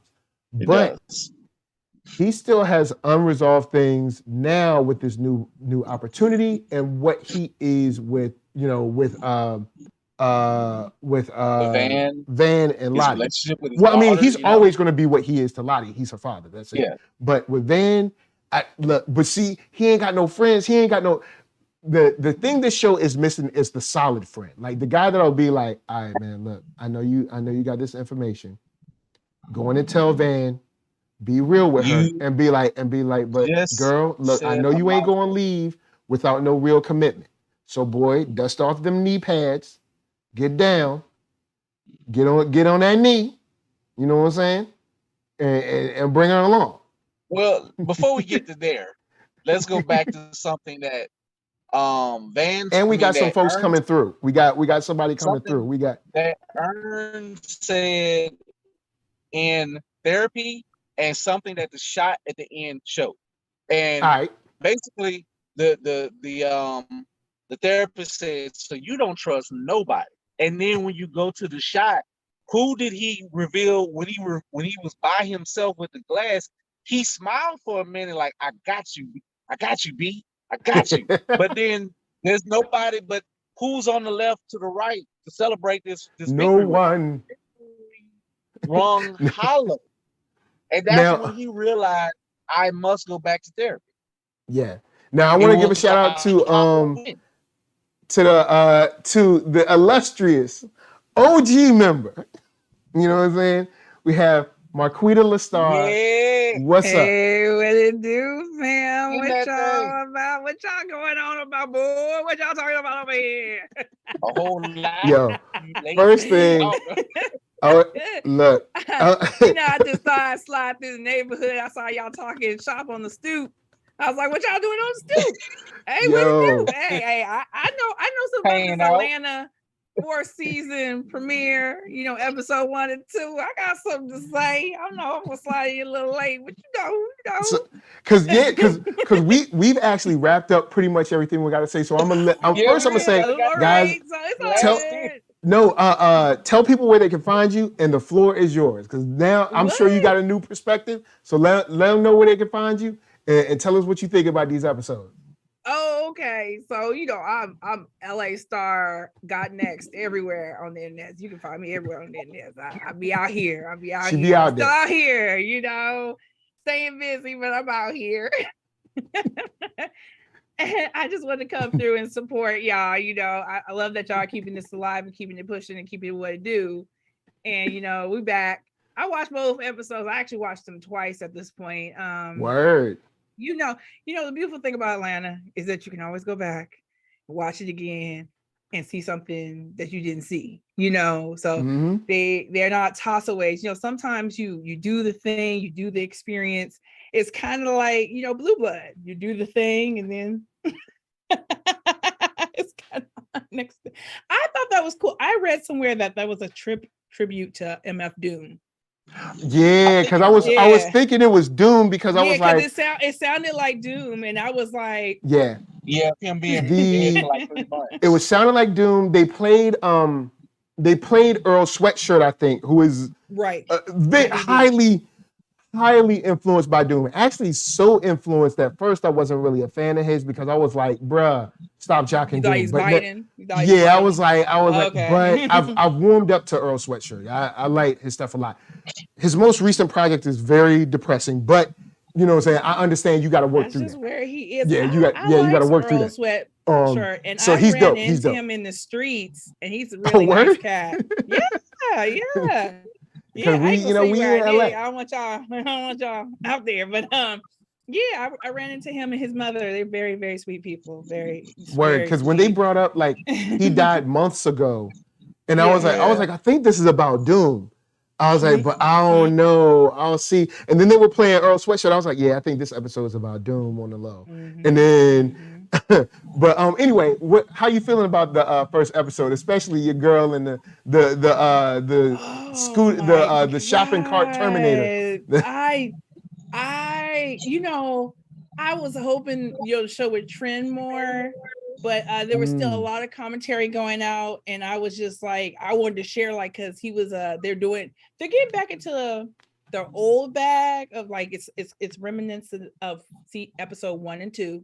I mean seasons 1 and 2. That's what I mean. Yeah, seasons 1 and 2. We're getting back into that, shifting back, but at the same time, everybody's grown, everybody's in different places, and they're not the same. And I think that's impressive to do, to go kind of revisit this formula of where the surrealism is not just, it is kind of over the top like it was in 3rd season, but it also kind of makes a little bit more sense. I'm gonna keep 100 with you.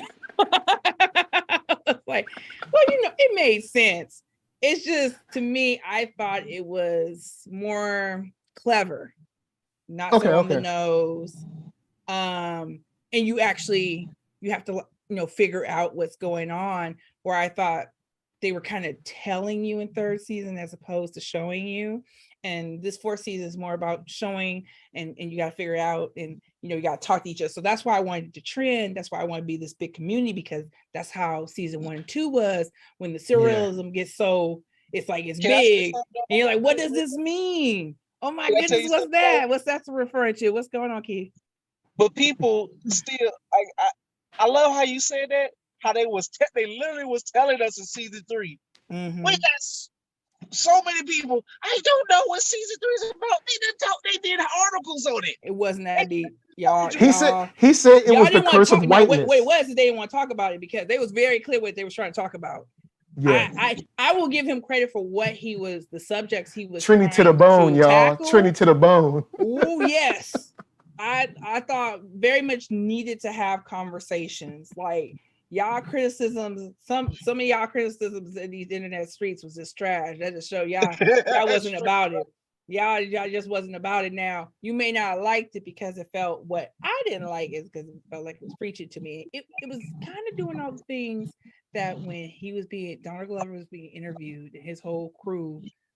Remember, this is his crew that's making this show. Yeah. It's kind of cool. You can like they're all friends, like making the show. Yeah, his entourage. I said it's beautiful. I said it's what I aspire to do. I would love to make content like this with friends because you have to be around each other all the time, and you already do that. You already spitball ideas, and like he's doing this thing where you and your friends get together and you spitball all these crazy ideas, but you actually make them happen, and that's really impressive. Yeah. Like you have like the money and the funds to like do it. or the planning, or because the thing is, that's what like you know me, I love reading about everybody, and that's what he said I think eventually what he did in the beginning with like Derek Comedy. And when they started the YouTube thing and it started to make money, instead of spending that money, like so many people do, believe me, people want to spend money. They put it back into their art. They put it back into creating stuff so they can build on it. But anyway, back to this show. I was like, I love that. So I know third season was killing people because I think it was just too on the nose. And so on the nose that they were like, I'm uncomfortable. I don't want to talk about it. But season 1 and 2 and 4 are more Trojan horse. You can have the illusion of like this is just fun, even though it's tackling really deep issues. It's all the same isms that season 3 was breaching. It's wrapped back up in that Trojan horse that people swear they want stuff straight, but they really just want a whole bunch of sugar. Yeah. I like it because it's fun. Like as somebody who experiences that, I'm talking to 2 Black men. Y'all both experience that. I don't need to regurgitate it to me. I already know what that life is about. So if you could talk about my experience or experience similar to me and make it fun and funny and present it to me in a new way, that's awesome to me. And that's why I really liked these 2 first episodes. And I thought it was crazy how they like wrapped that around, how they fell into the funeral. I was like, what? are the lady in the electric chair, like how is she not running out of the juice? Like, yo, I asked that. I was watching the show. I said out loud, I was like, how good are these batteries? And then I was like, maybe. Yeah, because I was like, how good are these batteries? Then I started wondering. To her, she got the secret. She got the recipe. Because I started wondering, I was like, are these gas powered? I was like, maybe I was like, I don't think these are gas powered. Right, exactly. She got that Tesla. Like, she got that Tesla version.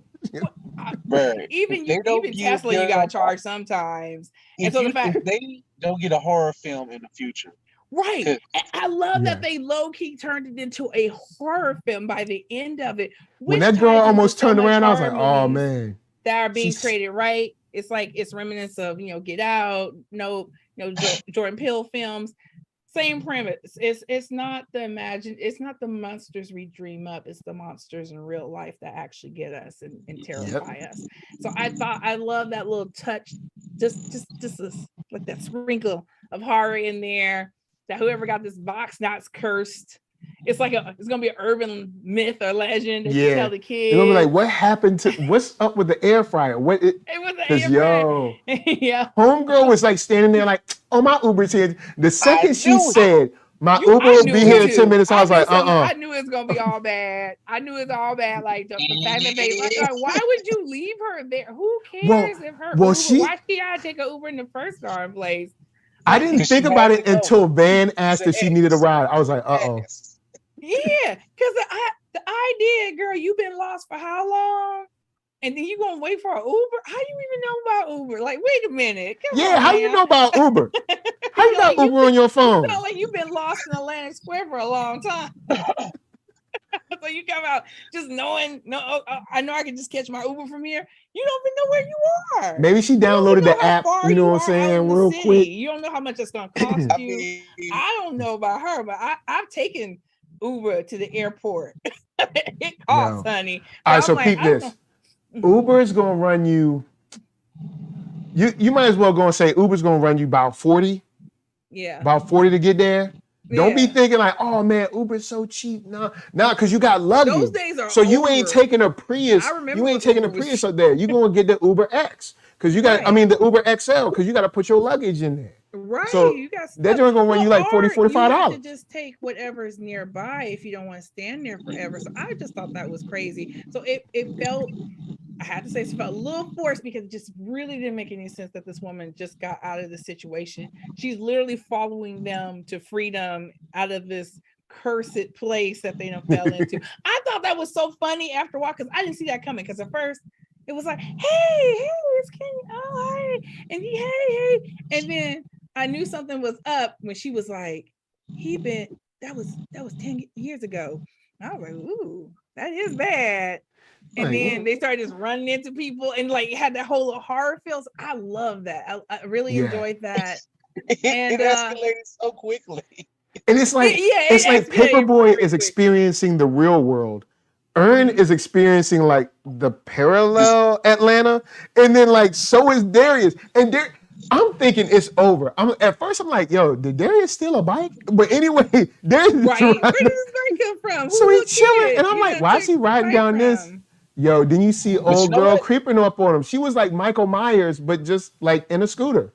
Like she was just like Darius is the door to the parallel Atlanta. You know what? Constant. No, that's Darius. Because he's the constant. If they reveal that Darius is some kind of like trickster god or something, I'd be like, I believe it. I would believe it. Some kind of alien, something, right? I would believe it because he's still in chaos. Like it doesn't matter how much for chaos. Now I knew something. It never leaves him. He never leaves it, but he walks into it all too willingly. Like I have seen. He ain't never tripping. He's never bugging. Tripping. But in this particular case, they took it, like I said, they've taken it real far in these last 2 seasons because he walks in to a mall store and people are like rioting and looting, man. And we don't even know why. Why? I'm like, you know that little gift that goes, why? I'm thinking like, what's going on and why? And why are you walking in? And then even when the guy is like, you trying to return? Do you not see? He's like, oh yeah, it is wild. I guess. I really need to return this. In the woods, other than in the woods, every other character's worst moment always start with a Darius meeting or a beginning of their almost their demise. When Ern needed to get the money and he followed Darius around. Oh yeah, it's always a journey with him. He can't do nothing straight. Ern was at his breaking point. Then it was Paperboy has so many. Yeah, Paperboy when he got shot at. When he got shot at behind like 7-Eleven or something like that. Then when they were in, I don't know, when they were in Switzerland or something, and then he saw himself like, like cracked out on the ground or whatever. Darius was there too, man. Look, man, y'all better watch out for Darius. I would argue though, to get that coat, and then she disappeared. In this last season though, he's taking everybody else on a ride randomly because that happened. That's when he took him to do the shroom thing and all that. But I think this time with the lady following him, he took himself on a ride because he walked into that chaos. He did, and he didn't take anybody else with him this time. But he knew how to pass the chaos on.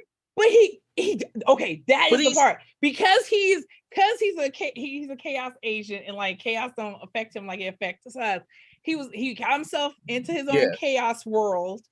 And then he was able to get out of it and now somebody else got to deal with it. And that's what he do. He passed on the chaos. He passed on the chaos. Like, oh, I got myself stuck, caught up. This personification of my problem.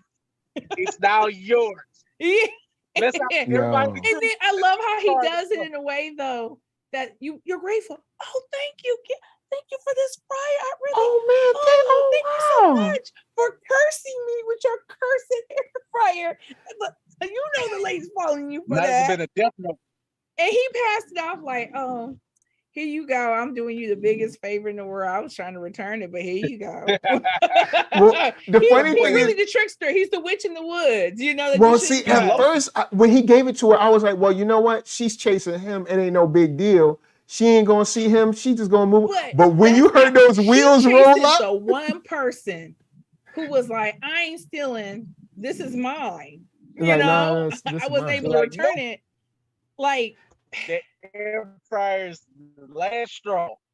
Yeah, apparently that was the last. That's what it was. None of the people who beat her up and blew her down, but y'all know that was the social media moment, right? The lady from the protest. Like, Marquita, where was that? Was that at a CVS? Where was that at? Because I remember. I can't remember. It was at some. I want to say it was a CVS, but I feel like I'm wrong. But it did happen to somebody. Like some type of looting went down, and the old lady was there with a knife. Yeah. I was like, she had a knife. Man, I'm like, what is this woman doing with my knife? I just appreciate, like, they've done it before in the past where they done like, you know, something that went viral or something that happened like in the real world or in the news or something like that. Yeah. But I like how they incorporated in the story and they gave it like new life and they gave it a life of its own. Now it's even when Paperboy, the lady, it was based on Vince Staples, but I didn't know that. I didn't know that story. The lady that was mad at Paperboy's lyrics and she was crying on the internet. And Vince Staples has this song called North North, right? So anyway, this lady was like, she got on the internet and she was like, I'm going to read these lyrics. Oh, that lady. It's not, I'm nice. These aren't my words. But this is what the children, why? The radio played this for the children. It wasn't that bad. That video is so really hilarious. Because she is really disturbed. She is crying. And I'm like, your kids probably, and I mean, her kids just running around in the background, just hanging out, chilling, having a good day. And like, she is crying. That's bad on her. Yeah, but I like this one. This one had legs. This wasn't just them throwing it in for like. Sometimes I felt like it's like, oh, we watch the internet. We know what the internet's about. We know what's going on in the internet. We know what's going on in the streets. We know what's going on in the Twitter streets. This took it a step further and like said, we're going to incorporate this, and it incorporates in a lot of different things of the violence that, you know, white women, white tears, and what they do with their privilege and the isms, and like, you can't go into a store and get caught up. Like, we getting caught up all the time, and it has real consequences for us. Quick aside, one of my favorite meltdowns, I think this happened last year, was this idiot who went in the mall, lost her stuff. It was during COVID, I know that. And she was like, she was pointing, she's following me, like, no, you're following her. And she chased, like, kind of followed that black woman around, like, I don't know if it was a Gap or something, and she rolled on the floor kicking. And I'm just like, the Victoria's Secret lady. The Victoria's Secret lady. The Victorian. Oh yeah. I know the Victorian lady thing. Like, you just said them all, so I was like, I feel like this happens so often when you were recording that story. I couldn't put it down. Like, I do remember the Victorian story, like the Victoria's Secret store version of that, because that definitely happens. Where that was something I was actually thinking about. Thank you for bringing that story up, because it's such I love it because it's more real than people realize. Yeah. The common theme between many of these white women and their tears and their privilege is that they do something to you and they humiliate you. They put you in a very bad situation. They change the course of your life, or they put your life in danger, or they rob you of some great opportunity by doing very little things. And for you to try to retaliate, you gotta almost do whatever you thought to do would be illegal. You're gonna get arrested. Like, say Darius decided to push the old lady over. He'd probably get assault charges or some craziness like that. Or if Earn was saying with the lady in the airport who stopped him from having this important family trip that he needed to have. If he had blowed up at her and got all over her face, he'd probably be arrested or worse. Yeah. You act up in the airport, you're getting arrested. Well, hold on. If you're black, you're getting arrested. Because real talk. Because when you look at, you might get arrested, but you look at what goes down, because they have already done studies that show people you could be with the white people and get in trouble, and your sentence is still harder. They have cases like that where you're the only black person in the group, and you got the book thrown at you, and you're like, they were literally in the car with me. What do you mean? We were all doing this together. And they getting probation. Like, there's literally cases like that where it don't make no sense. Don't got no priors. I'm the same as them, but you're the influence. You're the one. And that was one thing I was like, you made these good white people turn bad. Right. That bothers me. They can really turn your life upside down, and you feel helpless because you're like, if I move against you in any kind of way, the system will support you in suing me. The system will support you in pressing charges against me. I can't, but you're messing up my life, and it's the smallest effort to them. But I have to move huge mountains to get you to stop harassing me or stop doing something to me that is, discriminatory. And I felt Ern's frustration. And then when he finally got into that reveal, because I think I was like getting ready to come on, and I put it on there because I was trying to find you guys. And I think you guys were talking about like the therapist thing and what happened. And I said, I've definitely I've gone to like primary white upper education institutions. And it is definitely something to be like the only black person in the room, or the only black person in your class, or the only black person in the group. And you can go days and days without seeing anybody who look like you. And people marginalize it, especially if that's not the life they've had to live. But you have to be strong to maintain yourself in those situations. And it was always some weird passive aggressive things going on, the questions you're asked. And I was thankful because I had parents and I had people who informed me of these things before I got there. I still had to take classes to learn terminology of things I was experiencing. The first time I took a African American studies class, and they started talking about these, super Negro and all these other terminologies they have about Jezebels and stuff like that, and mammies and what those things mean and the histories about them. I'm like, oh, this is what I'm going through. Just know. We've been going through this for a long time. And like, that's even when the term, what was it? When the term microaggression became big, right? It was like, I was like,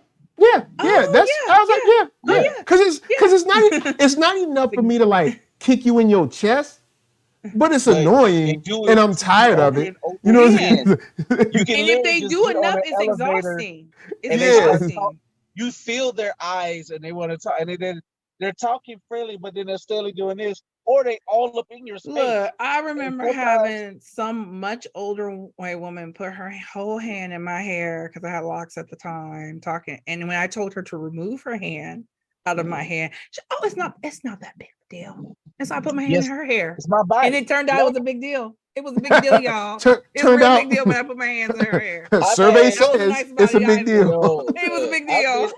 I've been in bars. I almost got in trouble because people were like, and I'm like, but how you gonna be mad at me? She got her hands in my hair too, and I told her to remove her hair, and she gonna tell me what to do about my body. Yeah, she's gonna tell you that it's not a big deal for you. You don't know, yo. How you gonna tell me about my body and what you allow me to be my?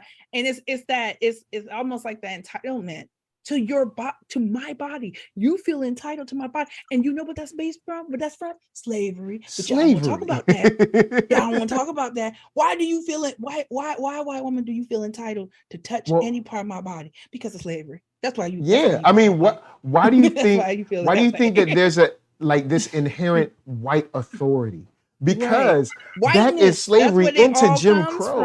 Yeah, it's white supremacy. And even from slavery into Jim Crow, they would just tell people, yeah, you can grab that black guy and bring him in. Are you an officer? No. Just all right. Well, yeah, of course you can. Mob justice because you're white. Thing. And if you try to push back or say no, I'm not going with you, then that's when they gather around. You be swinging.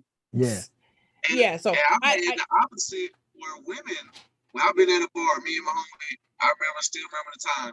Marcel really don't like people in this person's space. This is before COVID. Oh, hold up. You got the robot again. Go ahead. You got the robot. Is this better? Nah, it still is. Hold up, go. You hear me? Yeah, we'll roll through it. Just keep going. You good. You good. Okay, sorry. But I've had white women like, where they want to talk and get in your business. Me and you, a 6'4" black man, we both big black men. Together we look like the number 10. We both proud, both big, whatever. We just chilling, talking in our space. And then here come these two, come, blah, blah, blah. Like, just get all in the space. Next thing I know, they trying to hug us and all this stuff. And we just like standing there like, what the hell are you doing? Like, bruh, when I'm in a college town, people drink. So they get loose.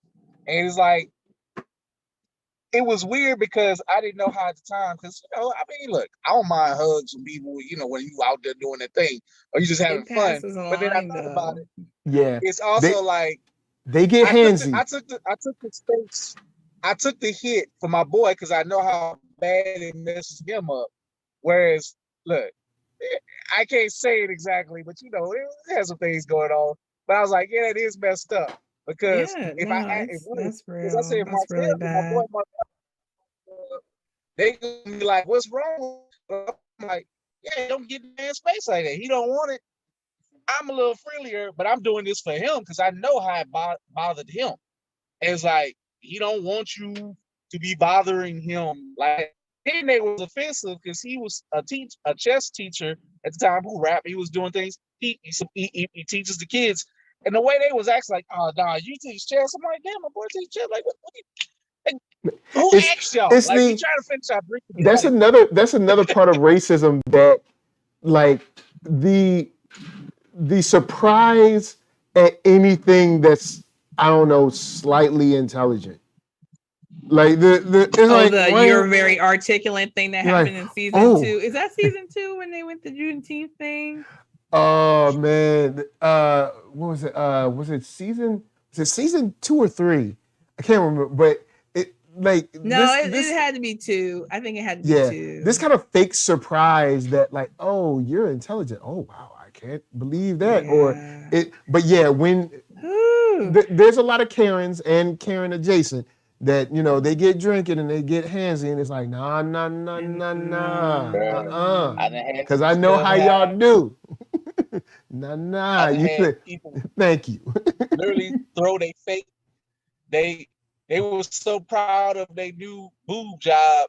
Somehow they threw it upon me. I'm watching the package. They was like, "Oh, no, you know what? Though? I'm like, I feel I was like, typically there are particular people that do that, but I don't know what it is about people getting new fake boobies, and when you like touch the boobies, I don't know. I mean, it's when you get something brand new, you want to use it out. You get a new pair of shoes, you want to wear them. You get a new suit, you want to like everybody to see it. So it's like you get them new things, you want people to see them.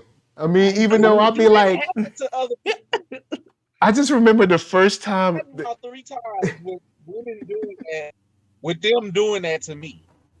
I mean, maybe I must have been younger. Maybe when I was younger, cuter and something. Maybe that was something for them. I don't know. I'm like, I didn't ask for this.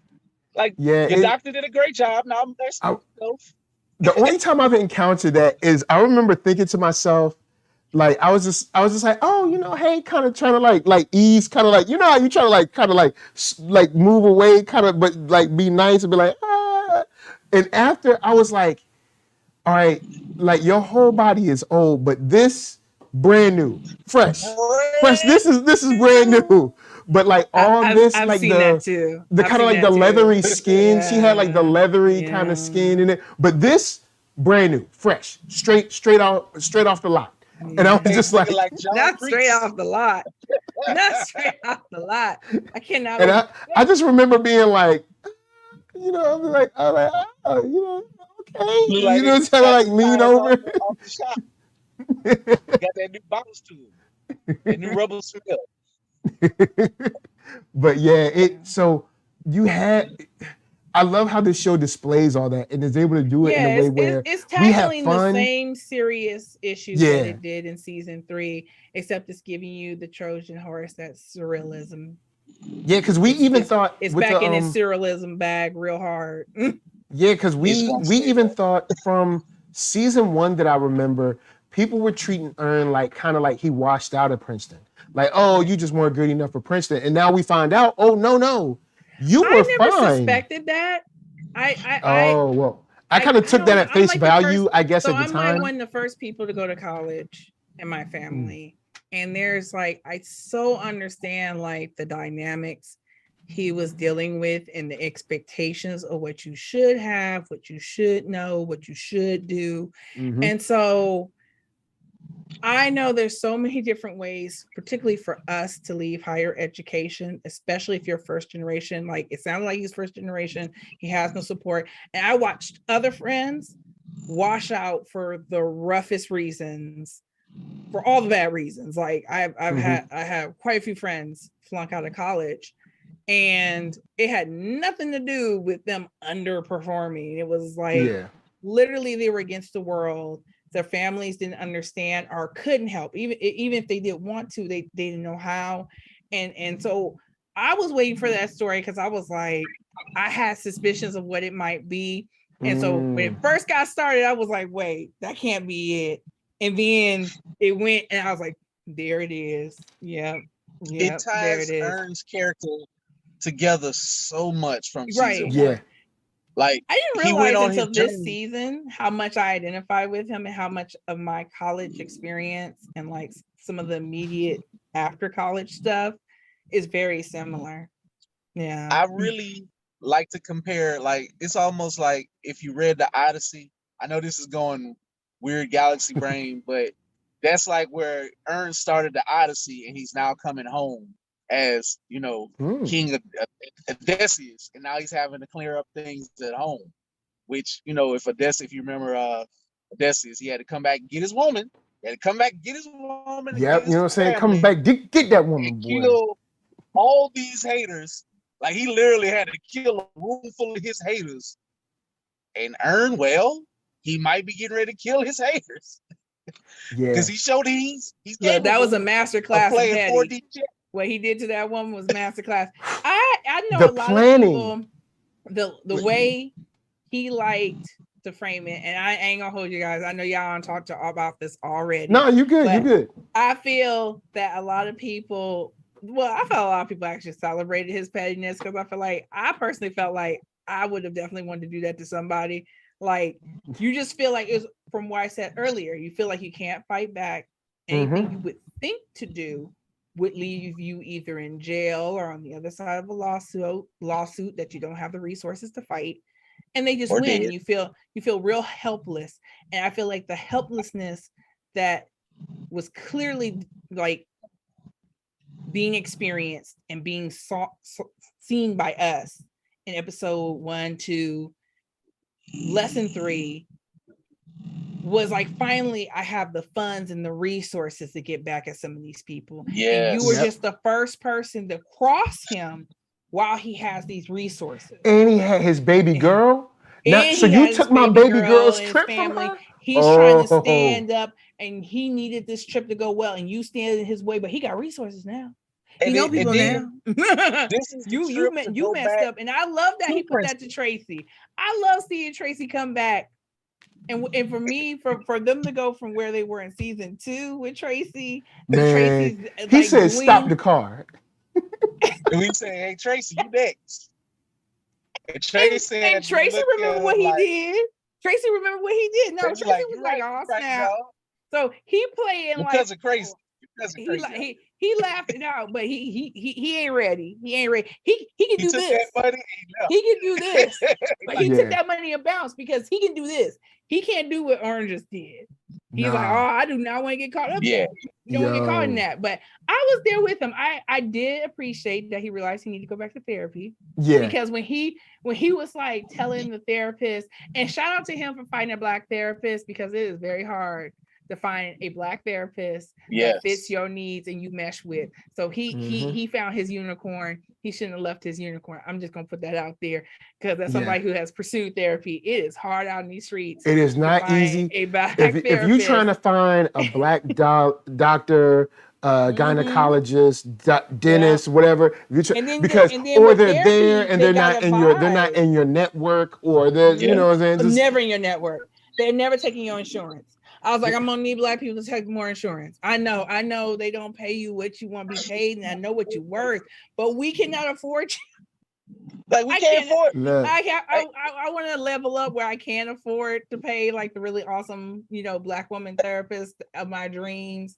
Her, $300-$400 an hour, but I ain't there yet, baby. I ain't there, and I want a weekly session. Woo, girl. Like, you look at that price and be like.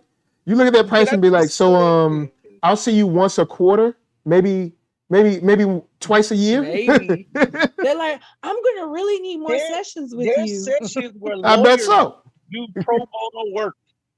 We need therapists to do some pro bono work. Everybody new phrase. I don't know if I can ask them to work for free. Those degrees are expensive. They gotta get at least a master's degree to get licensed. I'm just saying, if a lawyer can give some pro bono work, the people who provide the service, I get it. I complain about money at the beginning of this thing. So I know don't nobody come back on me.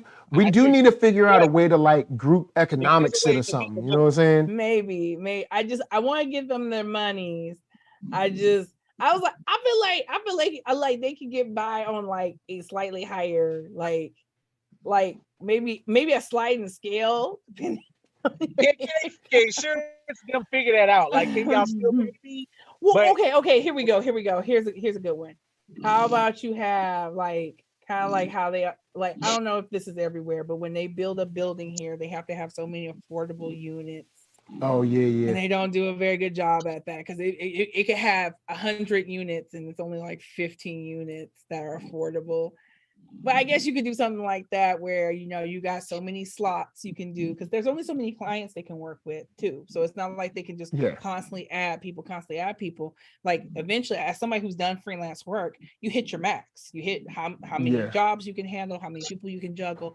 So I would say, hey, whatever that number is that you can work with, maybe make a few of them, open for people with insurance or otherwise, to make it a little and then bit more also accessible. it's tougher, of course, because white supremacy works at every level of everything.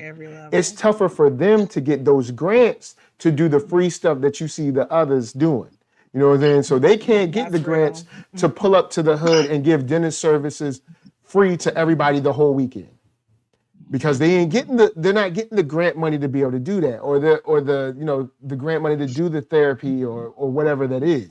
You know what I'm saying? So that's why I was like, maybe if we could figure out a way to group economics this thing, where it's like, we all take like $2 a month, and then once we got a big pot, then everybody can kind of get their therapy on it. I don't know, something like that, because it's like we need it.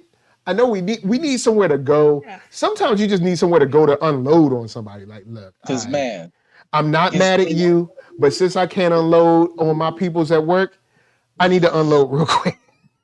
Because I can just say for myself. Or you come into the therapy office and you're like, you don't even need to speak to me. The punching bag's right there. Right. I do know somebody who has a punching bag at work. So on the real, punching bags is a thing. Get on that thing for about 10 minutes. She'll be like, I feel so much better. Inside. Let it find a way to get it out of you, because it just festers. I mean, I'll say for me, podcasting helped me. I know it ain't the same. I know it ain't that. But just doing it over time, with the time that I probably could have used therapy, if I could afford it or had time, I don't really. Even if I have the money, I don't have the time, just between the way my schedule work and my parents' schedule. It's just I would be open to do it though. It doesn't. It doesn't always I'll give fit it to the him. schedule. That therapist, I'm like, Dad, just dude, is that brother in this city? Cause he's good. I can roll with him. Great. but see, but you know, Marquita, you be scrolling through the network. You be like, I don't, man, you still scrolling. You like, where is? And just is there anyone? Black therapists don't mean y'all gonna connect like that. I'm looking for somebody like what Earn got. I'm still looking. Where you're like, oh, I was like, I liked, I apologize for that. I liked how, he connects with them. When he goes to take his phone though, I was like, I feel both parties. Because it's like, there's a grown ass man, but at the same time, you won't stop using the phone. You won't act like an adult and stop using the phone. Because if you're grown, then you know that the only way this works is with you being locked in. And if you're not going to lock in, then you can go and let me go take a lunch, man. Go in, like you wasted my time and yours. Right. So you gotta focus. So when he went to take his phone, like I felt a little conflicted because I was like, I see both sides of this real easy. But I am going to give y'all his phone. Yeah, because it's like put it in his pocket, and that's because it's like put the phone away. Because like he brought up like this is my job, and it's like, well, this is my job. Like we both but look, the thing is, you promised to come here. You promised to come here and do it. Like I ain't put a gun in your head. So are you gonna be here? Or that? Because if you ain't gonna be here, you could go and I could get someone who wants to be here. So I think that's why he finally put it away. Like, all right, I get it. You know what I mean? I mean, he also gave him a little like, well, you ain't gonna take my phone. So put it away. They go from that moment to the brother getting him a pillow, perfect for him to do therapy. Like, this guy is great. Yeah, he is great. I was like, he was. Everybody had therapist goals. Woo. Yep. If I could just find a therapist like that, please. Man, because I'm gonna be honest, your network. Thank you and please. Your network ain't, man. You gonna be. I will say, we were blessed with the doctor Lisa had for her pregnancy. We were, but man, that I think she might have been the only one in there. I think she might have been the only sister in that whole list. Like it was not good. I think it was one sister in that whole list. So, and do you think that she's the only one that's a gynecologist in Los Angeles? No, but somehow there's only one. You scroll through that list. You be using your mouse. You be scrolling on the mouse like, man, wow. Like, you're gonna be scrolling for days. And then when you find one, it'd be like, when's the soonest appointment? Next year, January 13th or something. You're like, what? Oh my God, yes. For real though. Man. That is my struggle right now. I have a standing appointment at Kaiser. I just make an appointment. I just say whatever. I'm like, I just click something random and I'll update it when it gets closer to the date. And I was like, do I need this appointment? Am I feeling anything? Yo, shouts out to Kaiser. Yo, on the real, shouts out to Kaiser for being pretty all right. You know what I'm saying? Like, all right. You know what I'm saying? Like, okay, I'm not gonna say Kaiser is the best in the world because I haven't been all around, but Kaiser, they're pretty all right. Like, I mean, I've had a pretty all right experience with y'all. You know what I'm saying? Like, you know, y'all saved my life. I have a long story I'll tell y'all, but y'all saved my life. So, you know what I'm saying? Shouts to y'all. Well, you saved the homie's life, so I'm gonna shout out to you, but too, guys. Y'all still, you know, real good looking now. I appreciate that. Sometimes when you be calling in, people just be like, "What?"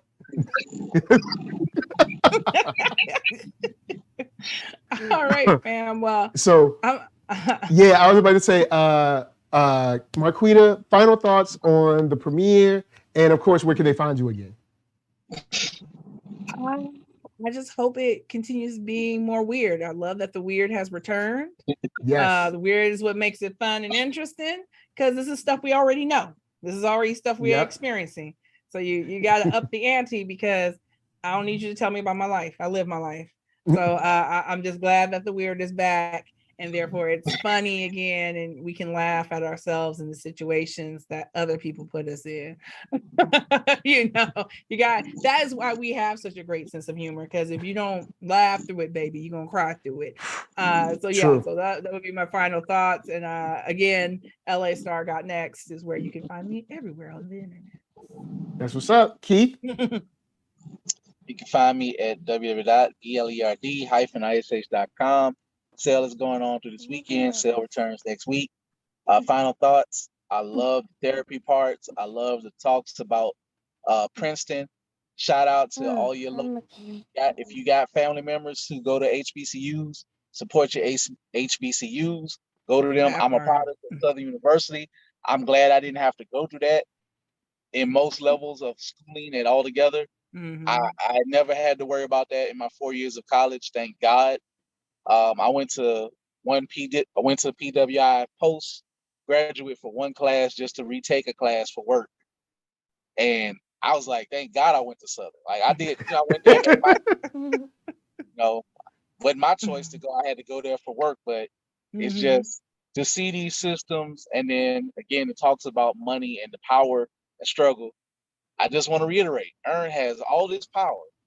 He's a successful music agent, and he had to do 4D chess just to get back at this ugly, homely, pitiful, homeliest little horse, which clearly she was talking about, who crazy enough to quit her job. That was crazy. And he had to do so that was crazy. Of power in this world sometimes. What was crazy? No, we got okay, we're real quick. What was crazy about that is she quit her job and she was already shaking her friends down for $500. You asking for me for half a stack and you did what? Because that's what her friend reaction was. You realize that was her reaction, right? Whoa. You quit your job, but you asking me for what? That was her finding out that she didn't quit her job, but you shaking me down for money. No, absolutely not. Now, and because she's not one of us, it was an animated thing. Because we would have all kinds of things to say about that. Not you quitting your job and shake in my pockets. Oh, absolutely. She hit her with that cold water, like, all right, that's cool, that's cute. Yeah. Glad you that. I ain't got no money. Money. She got to the point. That's how you do it. It took me by surprise. I wasn't expecting her to say that. I was expecting her to be like, because the woman, the author, presents herself as not being somebody who can take like any kind of real criticism or reality checks.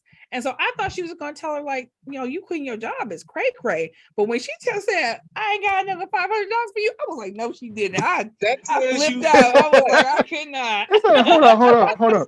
So you can't even pay your own rent and you quitting your job? What are we doing? We in a recession. You living in different worlds. That's why she felt the need to flex her power at people who better than her.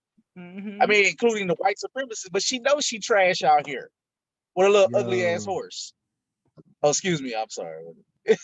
Oh, man. Anyway, where can they find you, Keith? I got the blurted shirt on too. Bow. Yep. Blurtish. He got a blurted shirt on too. See? So yeah. I don't have the blurted shirt, but I support it. Get you one today. I'm gonna get one. I'm sorry. That's all I got to say. I agree with Marquita. I love the weird. And I'm gonna just say this and I'm gonna pass the mic. Y'all who cannot appreciate this show, I promise you there ain't gonna be another show like this for years. Like unless Donald Glover is allowed to make it. There's not that many creators that has this type of power other than maybe Issa Rae that make it the way that I like it. No diss to Tyler. You don't really make stuff that I like this. So there's and then even with all, say a few, there's a less than 10 that got this kind of power on these major viewing platforms. And you see what WB's doing. They pretty much cutting things. So who's to say if Issa might not have to bounce in a few years and hope that her production's got to go elsewhere? You never know, because WB and Discovery, they don't care about quality. They're starting to already being stupid.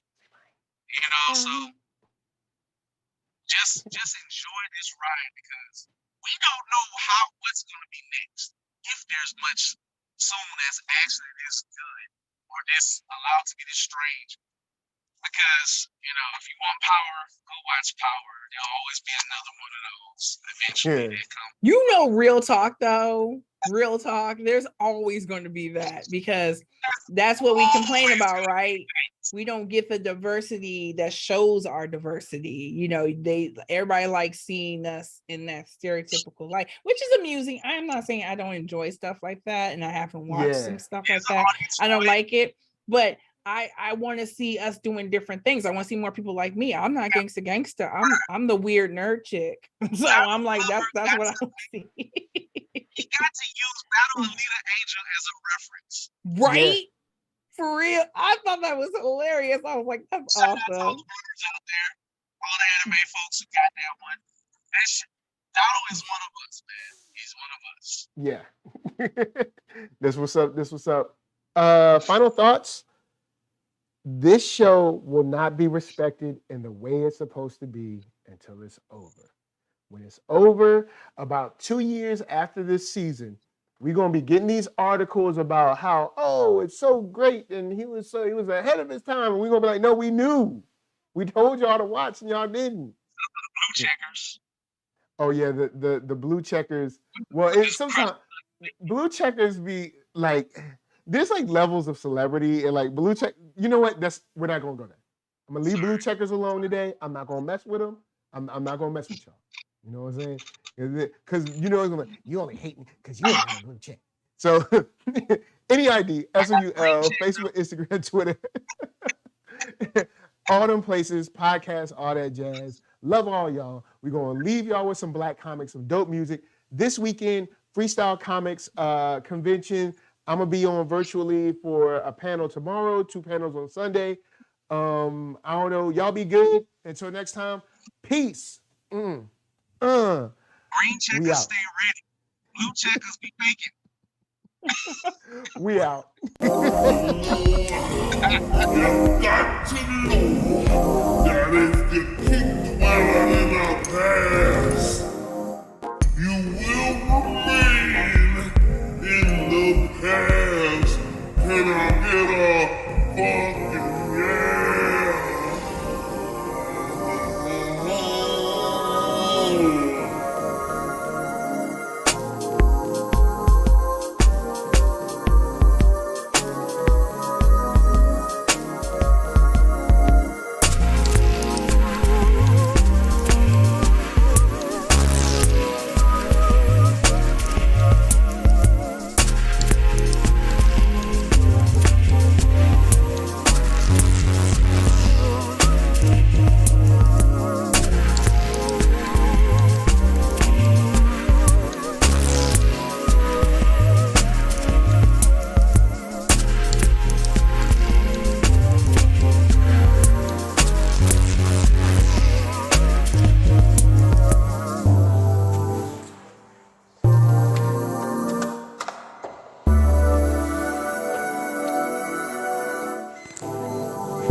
Today, gentlemen, this is a pre-recorded briefing made prior to your departure,